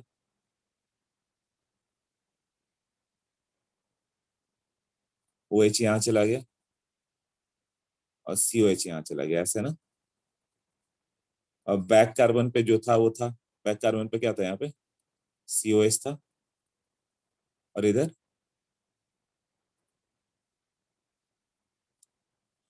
बैक कार्बन पे भी OH ही था क्या, हाँ OH ही था, OH ही था। और बैक कार्बन पे यहाँ पे क्या है, H है, तो ये भी होगा। ये 60 डिग्री पे रोटेट किया था, तब कैसे दिखेगा ये, यहाँ पे क्या हो गया, फ्रंट कार्बन H रखो, बैक कार्बन को COH ऊपर कर दें। फ्रंट कार्बन के पास क्या है, यहाँ पे COH था ना, यहाँ फ्रंट कार्बन के पास क्या है, OH है। यहाँ बैक कार्बन के पीछे क्या है, OH। यहाँ बैक कार्बन पे क्या है, H। 120 पे भी कर सकते हो, 120 पे किया था,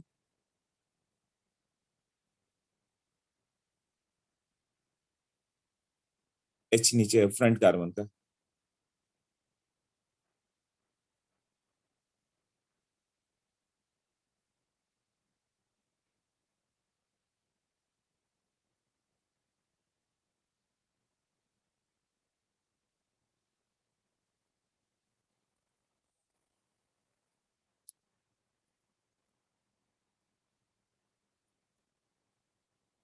120 पे तो वहीं पे आ जाएगा, 120 पे नहीं करेंगे।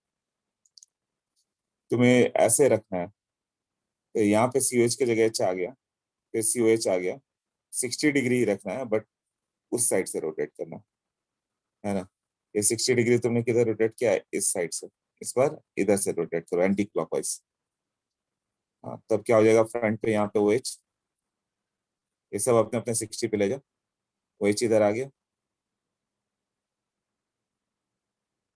H यहाँ पे आ जाएगा, COH यहाँ पे आ जाएगा, ऐसे होगा ना। अब बैक पे जो जैसा था रख दो। बैक पे क्या है इसके पास, COH, यहाँ पे OH,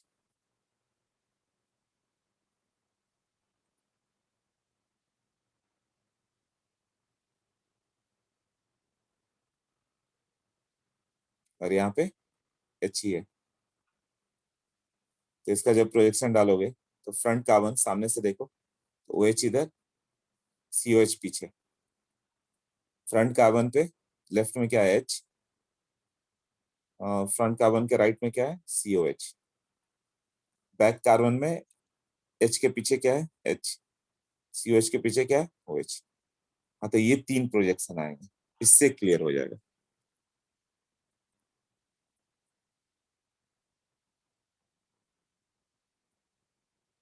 हाँ देख लो, कितने हो तुम लोग, 49। आज के बाद से केवल 49 लोगों को ही ऑर्गेनिक आएगा, बाकी लोग ऑलरेडी आउट हो चुके हैं। IIT और JEE मेंस के एग्जाम से आउट हो गए, रेस्ट। ये जो 49 तुम लोग बचे हो, कल तुम ही लोग का आगे ऑर्गेनिक समझ में आएगा, बाकी लोग गए।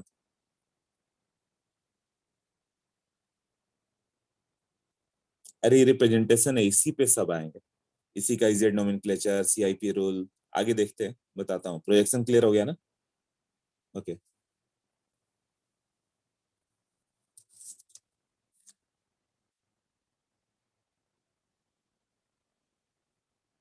हाँ श्रेयस बोलो।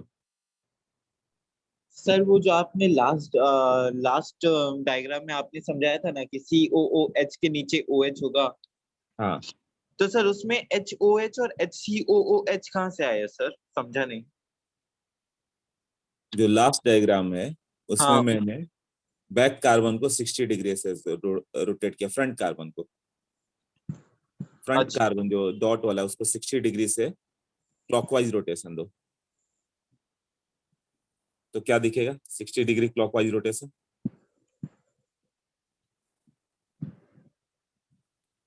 ये जो OH होगा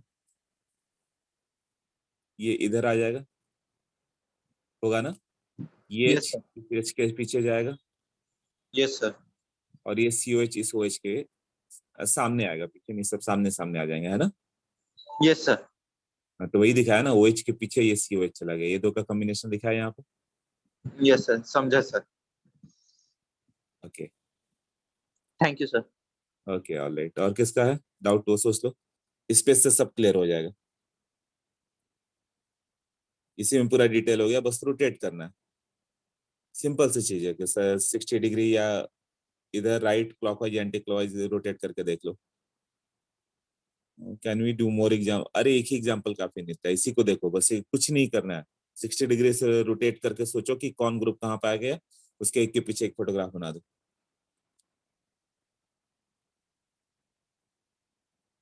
हाँ, तो ये 3 आएंगे इसके।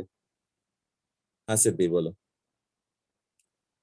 सर हमने बोला था कि फिशर फिशर प्रोजेक्शन में एक एक्लिप्स ही होना चाहिए, तो हाँ, एक्लिप्स मतलब सेम सेम ग्रुप पीछे पीछे होना चाहिए, या फिर कोई भी दो ग्रुप्स अगर कोई भी चलेगा, बट वो एक्लिप्स सेम रहेगा तो में। फुल्ली इक्लिप्स्ड होगा, दिखेगा ही नहीं। और कोई दो अलग हो गया ना, तो OH COH में OH के पीछे COH पूरी तरह से नहीं छिपेगा, कुछ तो दिखेगा ना, तो उसे पार्शियली इक्लिप्स बोलेंगे, ओके। बट रहेगा इक्लिप्स फॉर्म ही। ओके,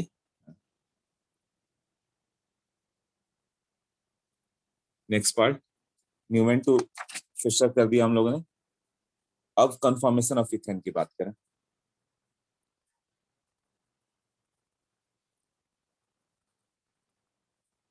हाँ, इथेन में कई कंफर्मेशन आएंगे। एक आ गया इक्लिप्स। इक्लिप्स क्या हो गया, जैसे कि ये हो गया H H, यहाँ पे रखा, ये ऐसे तो 109 डिग्री का एंगल है, बट 2D में जब तुम प्रोजेक्ट करोगे तो वो तुम्हें सब 120 पे दिखेंगे।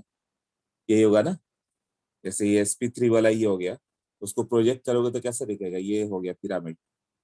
इसको तुम ऊपर से फ्लैश डालो, ऐसे लाइट डालो, तो ये तीनों 120 पे दिखेंगे ना एक दूसरे से। ये दिखेगा ही नहीं, ये तो हाइड्रोजन के साथ चला गया। ये तीन 120 पे दिखते हैं, तो इसीलिए एंगल एक्चुअली तो 109 डिग्री है। जब प्रोजेक्शन डालते हो तो 120 पे दिखते हैं, इसलिए न्यूमन में 120 दिखा रहे हैं। तो ये हो गया एक्लिप्स्ड, एक के पीछे एक छिपा हुआ है ना। अब इसका जब ऐसे बनाया तो क्या होगा, ये हो गया हाइड्रोजन सामने से, एक हाइड्रोजन इधर, ये हाइड्रोजन इधर। तो जब फोटोग्राफ लोगे तो 120 पे ही दिखेगा ना, ये एंगल 109 डिग्री एक्चुअल है। अब यहाँ इसके पीछे छिपा होगा हाइड्रोजन, इसके पीछे ये, इधर ये। तो ये दो हाइड्रोजन के बीच का जो एंगल होगा that is called dihedral angle, theta. Theta क्या हो गया, डाइहेड्रल एंगल। वो दोनों अलग अलग कार्बन पे है, ये डाइहेड्रल एंगल। तो ये क्या हो गया, देखो डेफिनेशन है, angle present between two groups in Newman projection, जो भी स्पेसिफाइड ग्रुप है उसके बीच में। तो जैसे कि dihedral angle between two methyl क्या होगा, इसकी बात करें हम लोग। तो ये हो गया जैसे मिथाइल, यहाँ पे H है, यहाँ पे H है। अब यहाँ पे ये मिथाइल हो गया, H और H, तो दो अलग अलग कार्बन पे। तो dihedral angle between two methyl, between two methyl कितना हो गया, 180 डिग्री। दो मिथाइल के बीच का एंगल क्या हो गया, 180 है ना। तो ये एंगल कब लेना है, जब प्रोजेक्शन डाल दिया, 2D में प्रोजेक्ट कर दिया, तब दोनों के बीच का क्या एंगल, ऐसे। तो इस फॉर्म को हम लोग बोलेंगे, ये स्टैगर्ड फॉर्म है, सारे ग्रुप दिख रहे हैं तो स्टैगर्ड है। ये एंटी फॉर्म, जब एक दूसरे से अपोजिट हो।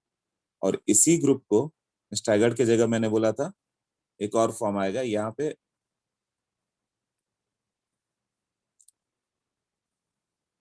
मिथाइल हो गया, यहाँ पे हाइड्रोजन है, यहाँ पे हाइड्रोजन है, और ये यहाँ पर आ गया। तो यहाँ पे ऐसे मिथाइल ले लो 60 डिग्री पे, तो हाइड्रोजन, ये हाइड्रोजन, यहाँ भी सब दिख रहा है, इक्लिप्स नहीं है, स्टैगर्ड फॉर्म ही है ना। इसको हम लोग बोलेंगे गॉस फॉर्म। तो स्टैगर्ड का दो फॉर्म हो गया, एंटी एंड गॉस। यहाँ डाइहेड्रल एंगल कितना दिखेगा, theta equal to 60 degree. Theta 180 degree, 180 degree मतलब मिथाइल 180 डिग्री पे दूसरे से, तो एंटी फॉर्म। दोनों मिथाइल 60 डिग्री पे है तो गॉस फॉर्म।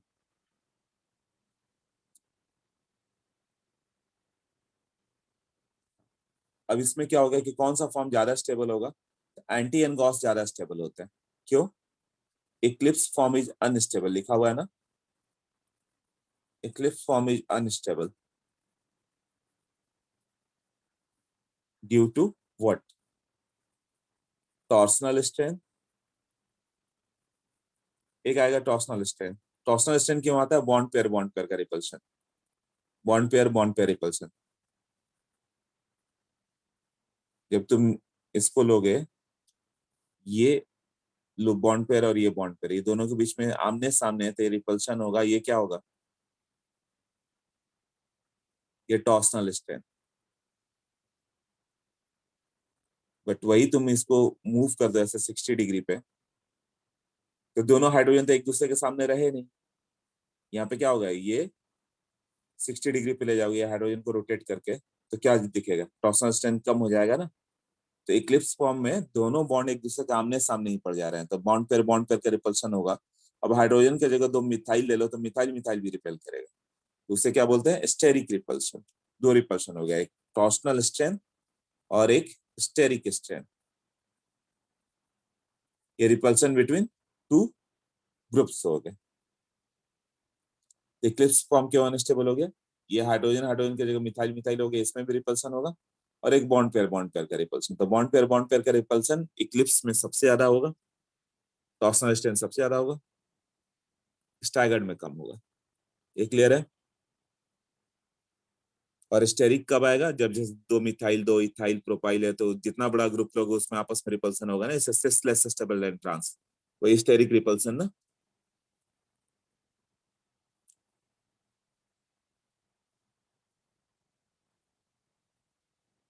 हाँ 2 टाइप आ गया, तो उसको आगे करते हैं। अभी तो सिर्फ इक्लिप्स और इसका बताया, अभी चारों का बताना है कौन सा स्टेबल होगा। Other than Eclipse and staggered form क्या होगा? एंटी गॉस वो बताने वाला हूँ, जस्ट 2 मिनट, वो अभी आएगा। इक्लिप्स और स्टैगर्ड के अलावा अदर फॉर्म को क्या नाम दिया गया है? स्क्यू फॉर्म लिखा हुआ है ना। स्टैगर्ड फॉर्म कौन सा हो गया? 60 डिग्री, 120 डिग्री, यही है ना,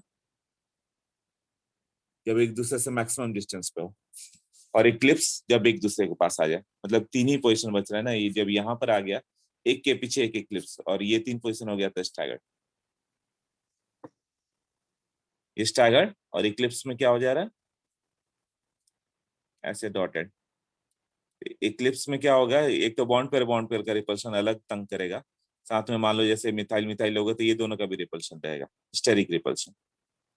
तो जब अलग ग्रुप होगा उसकी बात करते हैं, पहले कंफर्मेशन ऑफ इथेन की बात करें। इथेन के कंफर्मेशन में क्या हो जाएगा? यहाँ पे हो गया एक एच और बैक कार्बन पे भी है एच और एच। अब इसको 60 डिग्री से रोटेट करो, फ्रंट या बैक किसी एक को कर दो। तो मान लो फ्रंट को सेम रखते हैं, तो फ्रंट को सेम रखोगे तो ये तो एच इधर बना रहेगा, ये इधर रहेगा, ये इधर रहेगा। बैक को जब 60 पे किया गया तो ये स्टैगर्ड बन गया, एच इधर, फिर एच इधर, ऐसा हो गया ना। ये हो गया इक्लिप्स, इसमें 2 ही है, इक्लिप्स और स्टैगर्ड। बाद वाले में 2 आएगा, पार्शियल इक्लिप्स, कंप्लीटली स्टिप। स्टैगर्ड में 2 आ जाएगा, गॉस और एंटी, तो बाद में देखते हैं, पहले ये तो करें। फिर इसको फर्दर 60 डिग्री पे रोटेट करो, किस में आ जाएगा? Again it comes to eclipse form ना। फ्रंट को सेम रख रहे हैं हम लोग, है ना, बैक को रोटेट कर रहे हैं। तो बैक को रोटेट करोगे तो फिर से इधर आ जाएगा वो, यही होगा ना। तो इसका ग्राफ क्या होगा? इक्लिप्स क्या होगा? Less stable. Eclipse potential energy की बात करें और यहाँ पे डाइहेड्रल एंगल कर दें, तो डाइहेड्रल एंगल 0 डिग्री है, तो क्या होगा? मैक्सिमम स्ट्रेंथ पे होगा। 60 डिग्री फिर से स्टेबल होगा, 120 फिर इधर जाएगा, ये इस तरह से चलते जाएगा ना। ये 60 degree maximum stable, 1 degree 2 degree repulsion थोड़ा सा कम होते जाएगा, 1 डिग्री 2 डिग्री 3 डिग्री, 60 डिग्री पे सबसे ज्यादा डिस्टेंस पे बॉन्ड पेयर होंगे, तो रिपल्सन लिस्ट आएगा। फिर 60 से फिर आगे जाओगे, इसको जैसे से इधर ले आओगे, 61 डिग्री 62 डिग्री 63 डिग्री, इसको इस साइड लेते जाओगे, रिपल्सन बढ़ते जाएगा। फाइनली फुली इक्लिप्स आ गया, फिर से वो तुम्हारा क्या होगा? इस पॉइंट पे आ जाएगा ना, इधर हायर लेवल पे। और यहाँ पे क्या हो गया? वो 120 पे फिर से स्टेबल, फिर 180 पे इधर, फिर इसका मिरर इमेज ये 240 होगा ना। अगेन 300, फिर यहाँ पे, फिर से यहाँ पे,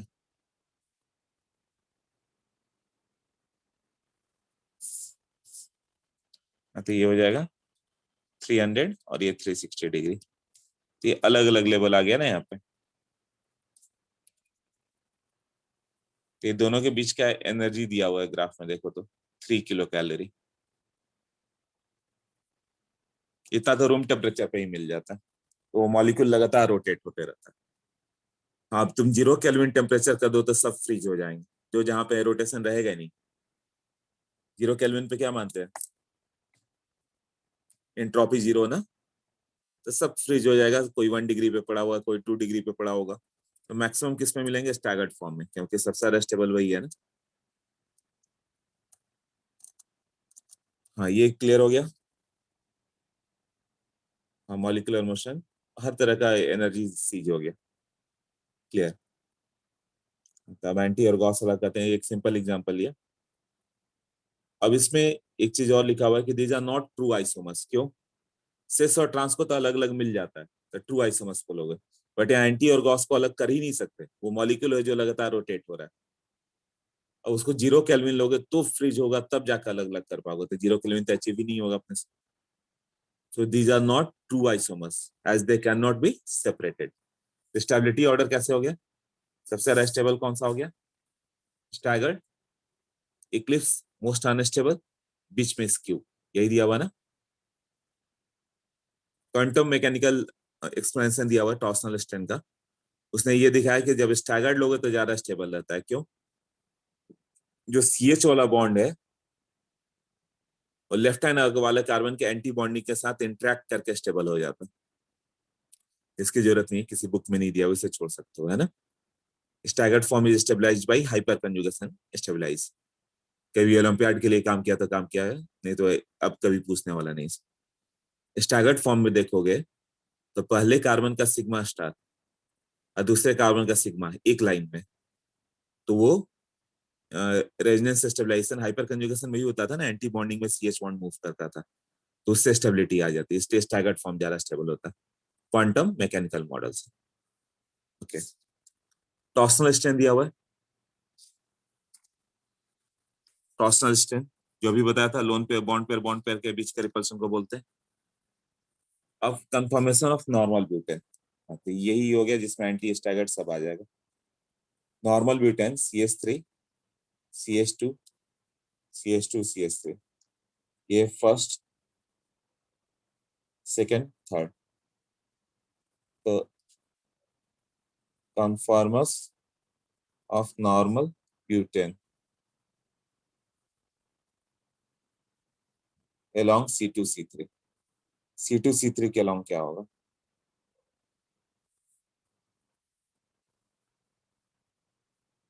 हाँ, तो ये सेकंड कार्बन है, यहाँ पे H हो गया, ये H हो गया, ये H हो गया, राइट। नहीं, मिथाइल ले लो, यहाँ पे मिथाइल ले लो, ये इसको मैंने सेकंड कार्बन बना दिया, और थर्ड कार्बन बैक साइड वाला, तो वहां पे भी क्या हो गया, 2 हाइड्रोजन और मिथाइल, तो पहले एक हाइड्रोजन कंसिडर कर लो ऐसा, और मिथाइल, ये डाईहाइड्रल एंगल कितना है? 0 डिग्री। अब 60 डिग्री पे ले लो डाईहाइड्रल एंगल, कैसा जाएगा वो? मिथाइल यहाँ पे, अभी पूरा सॉलिड लाइन, मिथाइल यहाँ पे, फ्रंट को तो कुछ नहीं करना, अब फ्रंट में क्या दिखा? हाँ मिथाइल, यहाँ H, बैक में क्या दिखना था? यहाँ मिथाइल, यहाँ हाइड्रोजन, यहाँ हाइड्रोजन, ऐसा है ना। 60 डिग्री पे भी है। नेक्स्ट 60 डिग्री पे जाओगे तो इसी फॉर्म को हम लोग गॉस बोलेंगे, ये भी स्टैगर्ड है ना। नेक्स्ट में जब तुम जाओगे, अब ये फ्रंट कार्बन को तो कुछ नहीं कर रहे हम लोग, डायहेड्रल एंगल फिर से 60 डिग्री पे डाल दिया गया, अगेन फर्दर 60 पे रोटेट करोगे तो क्या होगा? ये मिथाइल यहाँ पर आ गया, हाँ ये H और यहाँ H, तो ये इक्लिप्स हुआ, बट इसको बोलेंगे पार्शियली इक्लिप्स्ड, और वो क्या है? Fully eclipsed, completely eclipsed, fully Eclipse, completely Eclipse, और ये पार्शियली इक्लिप्स या सिंपली इक्लिप्स्ड।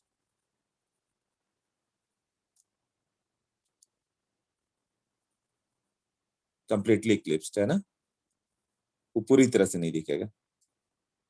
फिर आगे 60 डिग्री पे करते जाओ, बताओ कैसा आएगा? हाँ सुरेश बोलो। सर अगर क्वेश्चन पूछा जाए कि कंप्लीटली इक्लिप्स्ड और पार्शियली इक्लिप्स्ड हम लोगों को आइडेंटिफाई करना है, तो फिर कैसे करेंगे सर? अच्छा, ये मिथाइल के पीछे मिथाइल है इसलिए कंप्लीटली इक्लिप्स्ड है, नहीं दिखेगा। इक्लिप्स मतलब नहीं दिखेगा ना, तो जब मिथाइल के पीछे मिथाइल हो तो दोनों सेम साइज के हैं, तो बिल्कुल नहीं दिखेंगे। हाइड्रोजन हाइड्रोजन के पीछे छिप गया है ना, बट यहाँ पे हाइड्रोजन के पीछे मिथाइल छिप नहीं सकता, मिथाइल का CH3 है ना, तो वो सब दिखेंगे। इक्लिप्स हुआ बट पूरी तरह से इक्लिप्स नहीं हुआ, इसलिए पार्शियली इक्लिप्स्ड। हाँ 180 डिग्री पे, फर्दर 60 डिग्री पे रोटेट करो। फ्रंट को तो एज इट इज रखा हम लोगों ने, MEHH। बैक का क्या होगा? Me इधर, H इधर, H इधर, ये कौन सा फॉर्म हो गया? ये एंटी फॉर्म हो गया। तो इसमें मिथाइल मिथाइल का रिपल्सन भी तो कम होगा ना, इसमें क्या होगा? स्टेरिक रिपल्सन रहेगा ना। तो इक्लिप्स में तो पार्शियली इक्लिप्स इसमें सबसे रहेगा कंप्लीटली, इसमें मिथाइल मिथाइल का रिपल्सन हाईएस्ट रहेगा। राइट। तो टॉर्सनल स्ट्रेन ज्यादा होता है इक्लिप्स में, टॉर्सनल स्ट्रेन कम होता है गॉस में। उसके बाद जो दूसरा हो गया स्टेरिक स्ट्रेन, स्टेरिक किस में ज्यादा होगा, कंप्लीटली इक्लिप्स में ज्यादा स्टेरिक स्ट्रेन होगा, राइट। और पार्शियली इक्लिप्स में इसमें हाइड्रोजन मिथाइल की रिपल्सन कम रहेगा। 180, फिर से इसको 60 डिग्री कर दोगे तो क्या होगा, किस फॉर्म आएगा सोचो। इसके पीछे है ना कौन सा ग्रुप, हाँ पार्शियल इक्लिप्स, यहाँ मिथाइल आ जाएगा और यहाँ पे हाइड्रोजन, हाइड्रोजन ये हो गया पार्शियली इक्लिप्स्ड। अगेन 60 डिग्री पे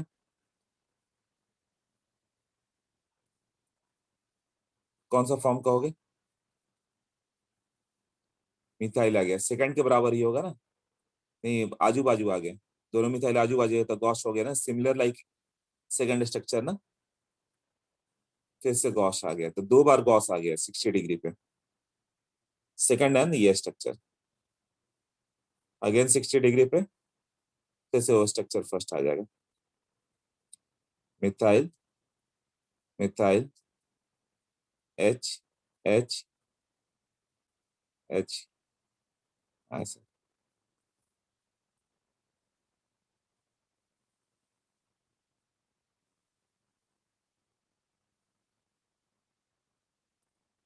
तो इसमें स्टेबिलिटी की बात करें, अच्छा इसका कर्व कैसा होगा, स्टेबिलिटी किसकी ज्यादा होगी, ये बहुत आता है अच्छे से याद कर लो। स्टैगर्ड, स्टैगर्ड में भी कौन सा anti, anti greater than Gauss, इसका रीजन क्या हो गया, ये दोनों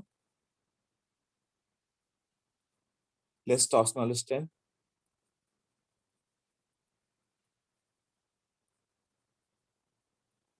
और इसमें partially eclipse then fully eclipsed, इसमें इक्लिप्स है तो more torsional strain, more torsional strain यही होगा ना। अब एंटी फॉर्म में जब तुम लोगे तो लिस्ट व्हाट, स्टेरिक रिपल्सन, दोनों मिथाइल ग्रुप ही मेन है ना, रिपल्सन वाले वो दूर पड़ गए। अब फुली इक्लिप्स में क्या होगा, दोनों एक दूसरे सामने है, तो हाईएस्ट स्टेरिक रिपल्शन।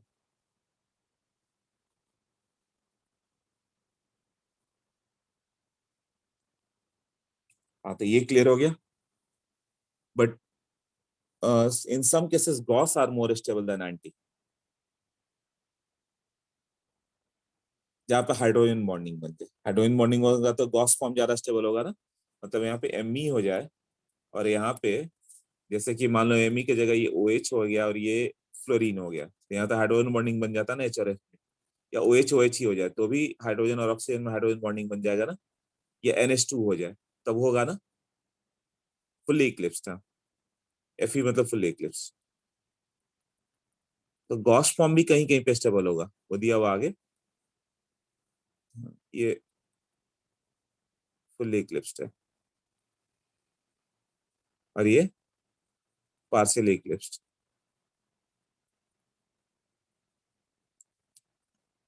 अब इसका ग्राफ देखो तो कैसा होगा, ग्राफ क्लियर हो रहा है कैसे बनाए, 0 डिग्री मतलब फुल्ली इक्लिप्स्ड, नोट्स में देखो तो सबसे ज्यादा एनर्जी दिखा रहा है हाईएस्ट एनर्जी पे, फिर 60 डिग्री पे किसमें आ गया है, गॉस फॉर्म, तो गॉस फॉर्म स्टेबल किया उसने, फिर से 60 डिग्री आगे गए, मतलब डायहेड्रल एंगल अभी 120 डिग्री हो गया, डायहेड्रल एंगल जब 120 डिग्री हो गया तो वो क्या हो गया, पार्शियली इक्लिप्स आया, थर्ड स्ट्रक्चर ये वाला। तो ग्राफ में देखो इसका कहाँ पर पॉइंट दिया हुआ, ये पार्शियल इक्लिप्स, तो फुल इक्लिप्स कहाँ पे बना दिया, तो उसने यहाँ से स्टार्ट किया, ये गॉस पे आ गया, पार्शियल इक्लिप्स लेस स्टेबल होगा बट यहाँ पे जाएगा, पूरा ऊपर नहीं जाएगा, full Eclipse unstable, partial Eclipse थोड़ा स्टेबल है। फिर एंटी फॉर्म, एंटी फॉर्म बिल्कुल नीचे ना, ये सबसे ज्यादा स्टेबल, तो 60 degree, 120 degree, 180 degree, and then इसका मिरर इमेज, इसका इस साइड मिरर इमेज करते जाओ, क्लियर, देख लो मिरर इमेज बनाया हुआ है। पारसी यहाँ से फिर से आ जाएगा उधर, एंटी तो एक ही फॉर्म आएगा ना, फिर से गॉस आएगा, फिर से यहाँ पे ऐसे कर दो, ये दो सेम लेवल पे, ये दो सेम लेवल पे, ये सेम लेवल पे, और ये एक मोस्ट स्टेबल। देख लो ग्राफ क्लियर है, जो दिया हुआ वहां पे यही ग्राफ है ना।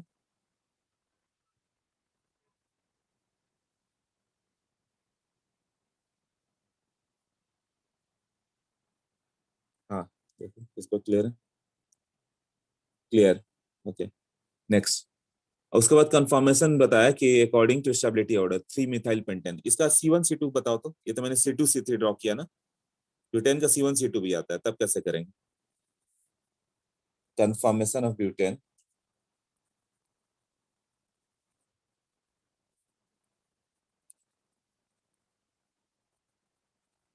along C1 C2 first and second carbon.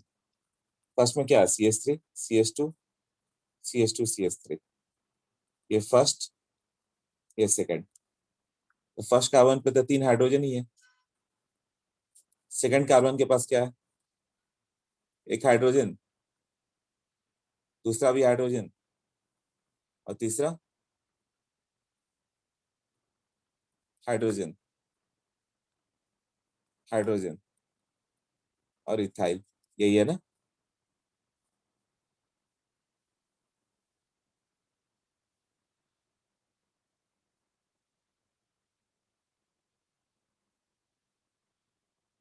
हाँ तो इसका ग्राफ जब दोगे, हाँ इसका ग्राफ करेंगे तो क्या होगा बताओ, ये एक ही में खत्म ही करते जाते हैं, जिसको पढ़ना हो तो है ना, कम से कम मुझे लगता है 40 तो पढ़ने वाले होंगे, हाँ 44 बहुत है। ये देखो इसमें कैसे होगा, इसमें दो ही फॉर्म होगा, या इक्लिप्स या स्टैगर्ड होगा ना, तो इसमें दो ही फॉर्म है, इक्लिप्स और स्टैगर्ड, तो इसका ग्राफ कैसे जाएगा, 0 डिग्री पे, रिपल्सन ज्यादा हो गया, फिर ये ऐसे ही जाएगा ना, ये हो गया 0 डिग्री, 60 डिग्री, 120 डिग्री,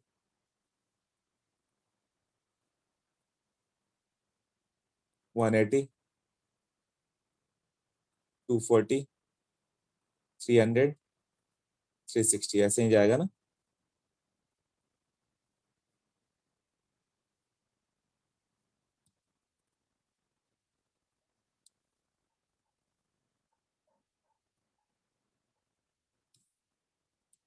हाँ इसमें दो ही कंफर्मेशन है, या तो इक्लिप्स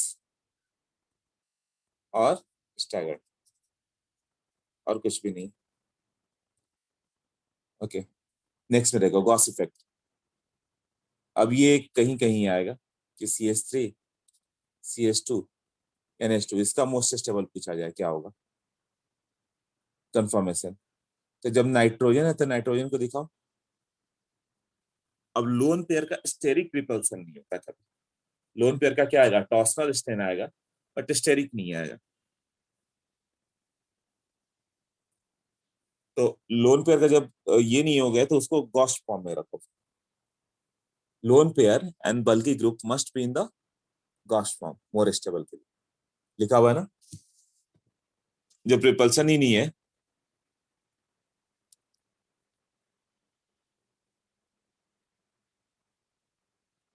तो ऐसे रखा तो क्या कर दिया गया, नाइट्रोजन को इधर, हाइड्रोजन, ये लोन पेयर हो गया, और ये पीछे वाला कार्बन हो गया बैक कार्बन, यहाँ पे बड़ा ग्रुप इधर कर दो CH3 H और H, बनाना तो था गॉस या एंटी है, यही है ना। तो ये नाइट्रोजन से अटैच करके देखो, नाइट्रोजन से अटैच है तीनों, दो हाइड्रोजन और एक लोन पेयर, और यहाँ पे क्या हो गया, कार्बन से अटैच है दो हाइड्रोजन और एक मिथाइल, तो सर्कल से दिखा हुआ, तो ये इसका मोस्ट स्टेबल फॉर्म है।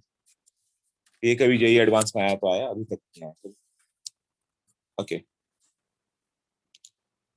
नेक्स्ट, एंटी हमेशा more stable than gauche, but there are certain cases जहां gauche is more stable than anti form, जब हाइड्रोजन बॉन्डिंग आ जाए, जैसे कि OH, वो तुम्हें यही पूछेगा कि इसका मोस्ट स्टेबल कन्फॉर्मर क्या होगा, CH2OH CH2OH, ग्लाइकॉल का ये इथिलीन है, और दो H आजू बाजू रहते हैं तो उसका नाम ग्लाइकॉल है, इसका मोस्ट स्टेबल कन्फॉर्मेशन कैसा होगा, तो जब ये OH हो गया, ये H और ये H है, तो यहाँ पे जब तुम OH लोगे ना तो ये इसका मोस्ट स्टेबल कंफर्मेशन हो गई। ये OH करोगे तो हाइड्रोजन बॉन्डिंग से स्टेबल हो रहा है ना, तो ये दोनों की स्टेबिलिटी इसकी ज्यादा होगी विथ रेस्पेक्ट टू कि OH एंटी कर दिया जाए।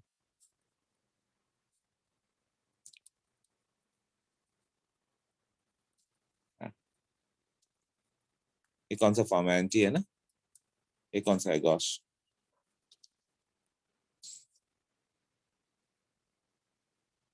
Gauss is more stable than anti form.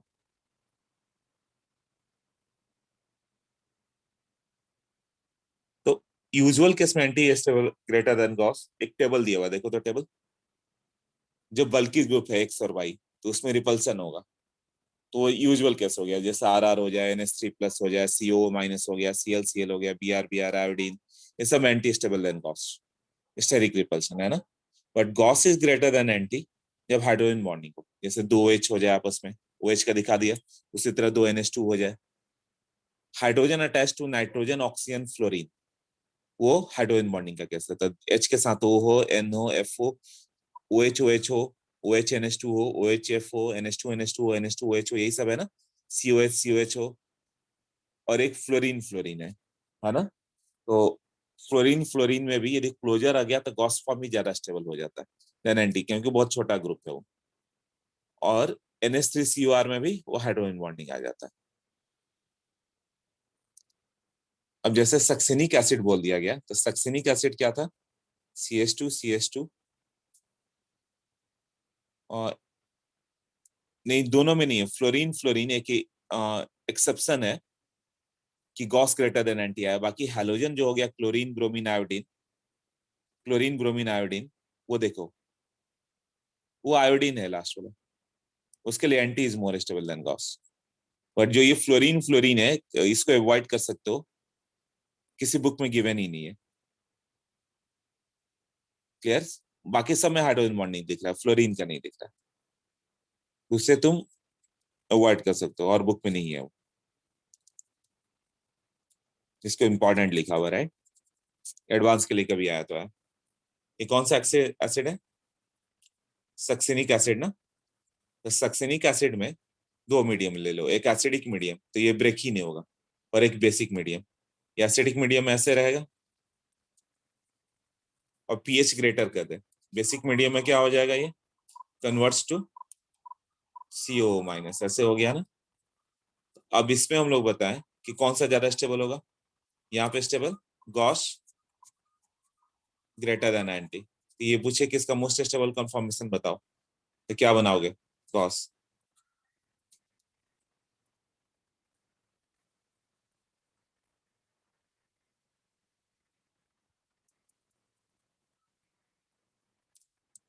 H और जब CO- ले लोगे तो इसका स्टेबल फॉर्म क्या होगा, एंटी। जब CO-, ये H और H है, ये CO- इधर, ये H और H, तो यहाँ मोर स्टेबल ये है, वहाँ मोर स्टेबल ये है, तो ये क्वेश्चन आना ही है, हाइड्रोजन बॉन्डिंग के केस में कौन सा ज्यादा स्टेबल होगा, उसके क्वेश्चन भी भेजता हूँ मैं। ओके, अब डाइपोल मोमेंट की बात करें हम लोग, तो तीन फॉर्म ले लो, anti form, mole fraction of that, gauche form, mole fraction of gauche form, eclipsed form, mole fraction of eclipsed form, है ना। बट एंटी फॉर्म का डाइपोल मोमेंट विल बी 0,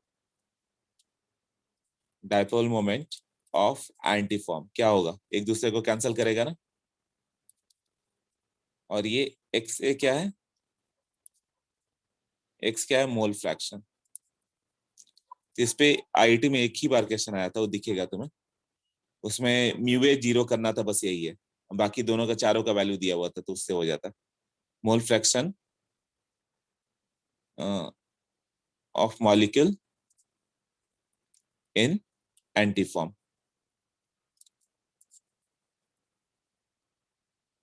उसी तरह Gauss form, G for Gauss और E for Eclipse, Gauss और ये eclipsed. Simple सा question दिखेगा, वो देखते हैं। हाँ, E for Eclipse, G for Gauss, A for anti, यही 3 फॉर्म है ना।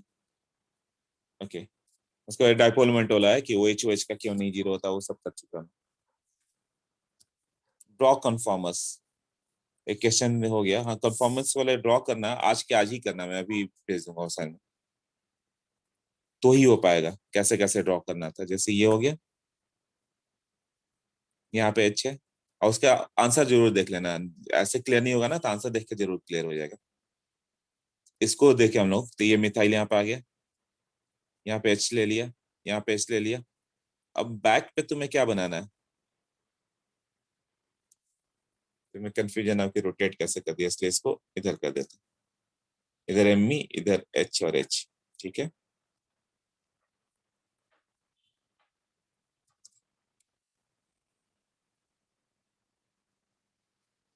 यहाँ H है, ये H है, ऐसे, राइट। हाँ, तो ये फ्रंट पे जो 2 बॉन्ड होंगे वो कहाँ पे अटैच है, एक तो हाइड्रोजन है बैक साइड में जो है बल्कि, और ये क्या होगा, साइक्लोहेक्सेन, ऐसे।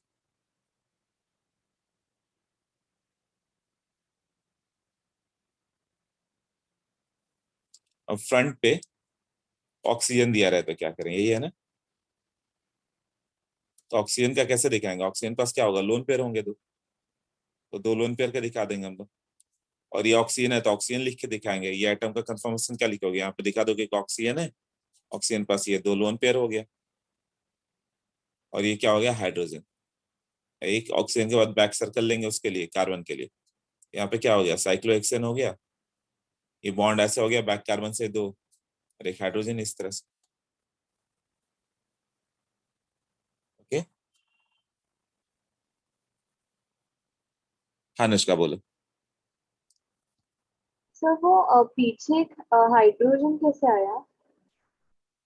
हाइड्रोजन कौन सा, सेकंड लास्ट स्ट्रक्चर, हाँ सर, ये कार्बन के साथ, हाँ वो पीछे वाला कार्बन है उसके साथ। ये कार्बन, इसके पास 2 हाइड्रोजन और एक मिथाइल है, तो लिख दिया। हाँ और बैक के पास क्या है, यहाँ पे क्या होगा, एक हाइड्रोजन होगा, 4 बॉन्ड होंगे ना, हाँ हाइड्रोजन है, 2 बॉन्ड दिख रहे हैं, यही है ना, एक हाइड्रोजन होगा और ये 3 बॉन्ड होगा, तो एक हाइड्रोजन दिखा दिया इसका यहाँ पे, ओके। एक ये बॉन्ड ऐसे। Thank you sir. ओके, हाँ क्लियर है ना।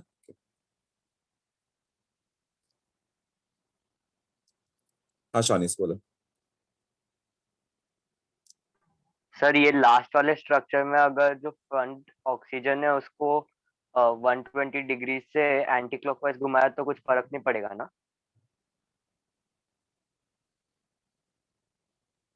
ये तो 2 लोन पेयर ही है ना, कंफर्मेशन तो घुमा के कुछ भी करते रहो, सबको घुमाते रहो, इनफाइनाइट नंबर ऑफ कंफर्मेशन अपने पास है ना।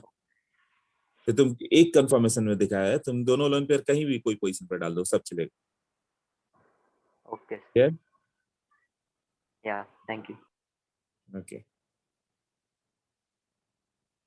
अब इसके बाद देखो, ये है कंफर्मेशन ऑफ साइक्लोएल्केन। तो ये चीज हम लोगों ने जीओसी में कर लिया था, स्टार्टिंग वाला जो दिया हुआ है, बॉन्ड एंगल कितना होना चाहिए, 109 डिग्री, बट है कितना, 60 डिग्री, तो स्ट्रेन कितना हो गया, 49.5 डिग्री का। साइक्लोब्यूटेन 109.5 डिग्री होना चाहिए, स्ट्रेन कितना है, 90 डिग्री, मतलब स्ट्रेन है 19.5 डिग्री का। इस तरह से देखोगे तो सबसे ज्यादा स्टेबल क्या दिख रहा है, साइक्लोपेंटेन 1.5 डिग्री का स्ट्रेन है। साइक्लोहेक्सेन में स्ट्रेन फिर से बढ़ गया, 120 डिग्री है एंगल, जबकि होना चाहिए 109 डिग्री, तो -10.5 ना। तो मोस्ट स्टेबल साइक्लोपेंटेन होना चाहिए, बट एक्सपेरिमेंटली क्या मालूम चला कि cyclohexane is most stable. Cyclohexane इसका मतलब कुछ तो ऐसा करता है जिससे उसकी स्टेबिलिटी बढ़ जाए, तो वो करता है कंफर्मेशन, कंफर्मेशन करके अपना स्ट्रेन को कम कर लेता है और चेयर फॉर्म बोर्ड फॉर्म में चला जाता है। देखते हैं कैसे, क्या लिखा हुआ है, according to Baeyer strain theory most stable cyclohexane should be what, कौन सा होना चाहिए, cyclopentane, but it is not practically true. Practically क्या हो गया, cyclohexane most stable than cyclopentane than cyclobutane than cyclopropane. Combustion theory पहले बता दिया था, कंबशन किसका ज्यादा होगा, कैलोरीफिक वैल्यू किसका ज्यादा होगा, ये सब कर चुके हैं हम लोग। साइक्लोप्रोपेन में देखो, साइक्लोप्रोपेन में बताया था कि बॉन्ड एंगल क्या होता है इसका, हाईली हाईली स्ट्रेन है, इसका स्ट्रेन बहुत ज्यादा है। इसके कारण क्या हो जाता है, ये एंगल कितना आ रहा है 60 डिग्री ना, तो ये बेंट्स रूल का अपना हाइब्रिडाइजेशन ही चेंज कर लेगा, sp4 और sp5 में चला जाता है, तब एंगल स्ट्रेन कम हो जाएगा ना। तो बेंट्स थियरी से ये ऑलमोस्ट प्योर पी ऑर्बिटल बन जा रहा है, ये sp4 और sp5। पी इसमें परसेंट पी कैरेक्टर कितना होगा, sp4 हो गया तो 80%, 80 to 83%। तो ये works almost like P orbital, all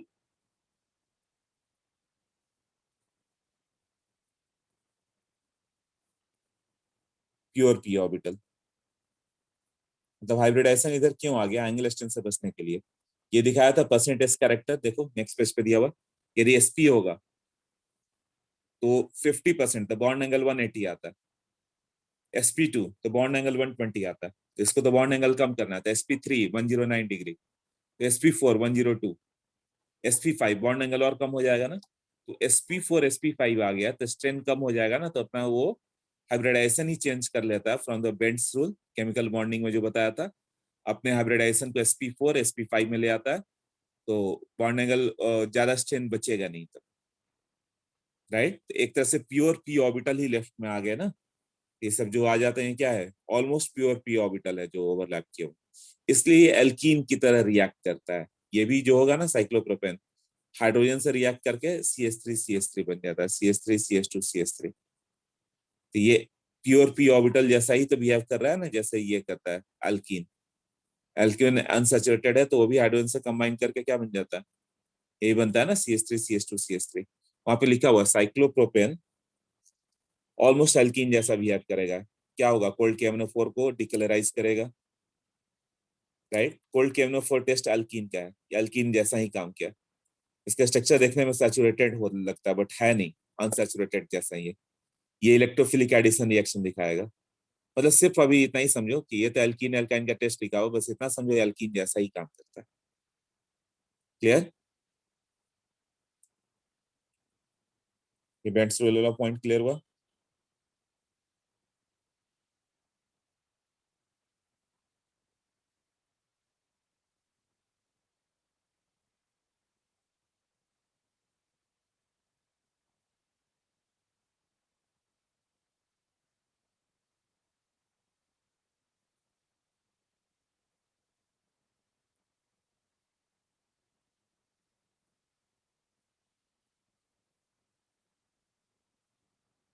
okay, next में देखो, ये तो बेसिक नेचर वो कर चुका हूँ। साइक्लोब्यूटेन साइक्लोपेंटेन देखने की जरूरत नहीं है, बट दो दो सेंटेंस में देख लो। साइक्लोपेंटेन में क्या दिखा है, साइक्लोब्यूटेन बॉन्ड एंगल 90 डिग्री है, तो अपने आप को रिपल्सन से बचाने के लिए उसने तो हाइब्रिडाइजेशन ही चेंज कर लिया, sp4 sp5। अब ये क्या करता है, बटरफ्लाई स्ट्रक्चर बन जाता है, नॉन प्लेनर। ये नहीं पढ़ना वैसे। साइक्लोपेंटेन क्या कर लेता है, इन्वेलप शेप बन जाता है। देखो ring strain in cyclopropane is very less, है ना, बट पांचों कार्बन एक प्लेन में होंगे तो टॉर्सनल स्ट्रेन ज्यादा होगा ना। साइक्लोपेंटेन में क्या होगा, टॉर्सनल स्ट्रेन मतलब एक दूसरे के सामने ही पड़े ना। यदि तुमने प्लेनार बना दिया तो क्या हो गया, ये हाइड्रोजन ऐसे ऊपर की ओर है तो एक दूसरा हाइड्रोजन नीचे की ओर है, ऐसा हाइड्रोजन ऊपर की ओर हो गया, ये नीचे की ओर हो गया, तो आमने सामने ही तो पड़ रहा है ना, तो टॉर्सनल स्ट्रेन सबसे ज्यादा होगा ना। तो उसके लिए जरूरी है कि थोड़ा नॉन प्लेनर हो जाए, तो क्या करता है, ओपन इन्वेलप शेप का स्ट्रक्चर बन जाता है। मतलब ये पाई क्लाउड को शिफ्ट करके इसको खींच के ऊपर ले आओ, इस बॉन्ड को खींच के ऊपर की ओर ले आओ, तो इन्वेलप कैसे खुला हुआ रहता है वैसा दिखेगा, राइट। साइक्लोहेक्सेन यही पढ़ना है, तो यही मोस्ट इंपॉर्टेंट, राइट। साइक्लोहेक्सेन क्या देखे हम लोग,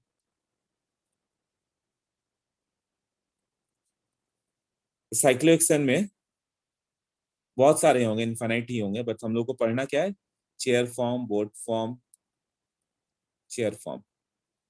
तो चेयर फॉर्म कैसा होगा, जैसे हेक्सेन ऐसा है,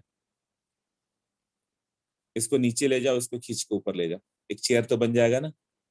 ये ऐसे रख दिया, इस कार्बन को खींच के ऊपर ले गए, ऐसे दिखेगा। और दूसरा ये ऐसे दिखेगा। ये हो गया ना चेयर फॉर्म आराम करने का, राइट। तो ये चेयर फॉर्म। तो चेयर फॉर्म में क्या होगा, क्या क्या होगा, एंगल स्ट्रेन का पार्ट वो जीरो कर रहा है अपना। एंगल स्ट्रेन मैंने बोला है ना मिनिमम है, स्टेबल है, वो जीरो हो गया।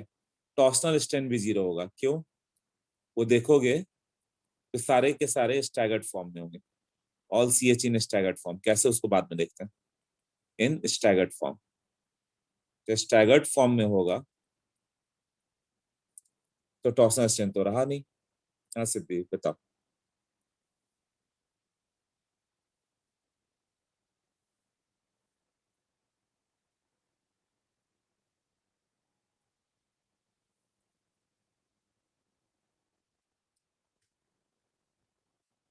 अरे नो वन रेज हैंड, क्यों ऐसा आ रहा है, हैंड तो रेज कर रही हो तुम, फिर से करो हैंड रेज।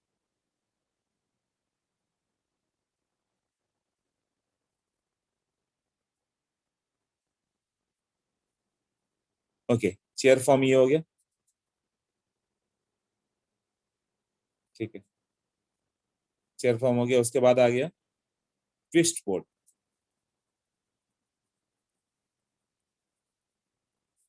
बोर्ड कैसा होता है,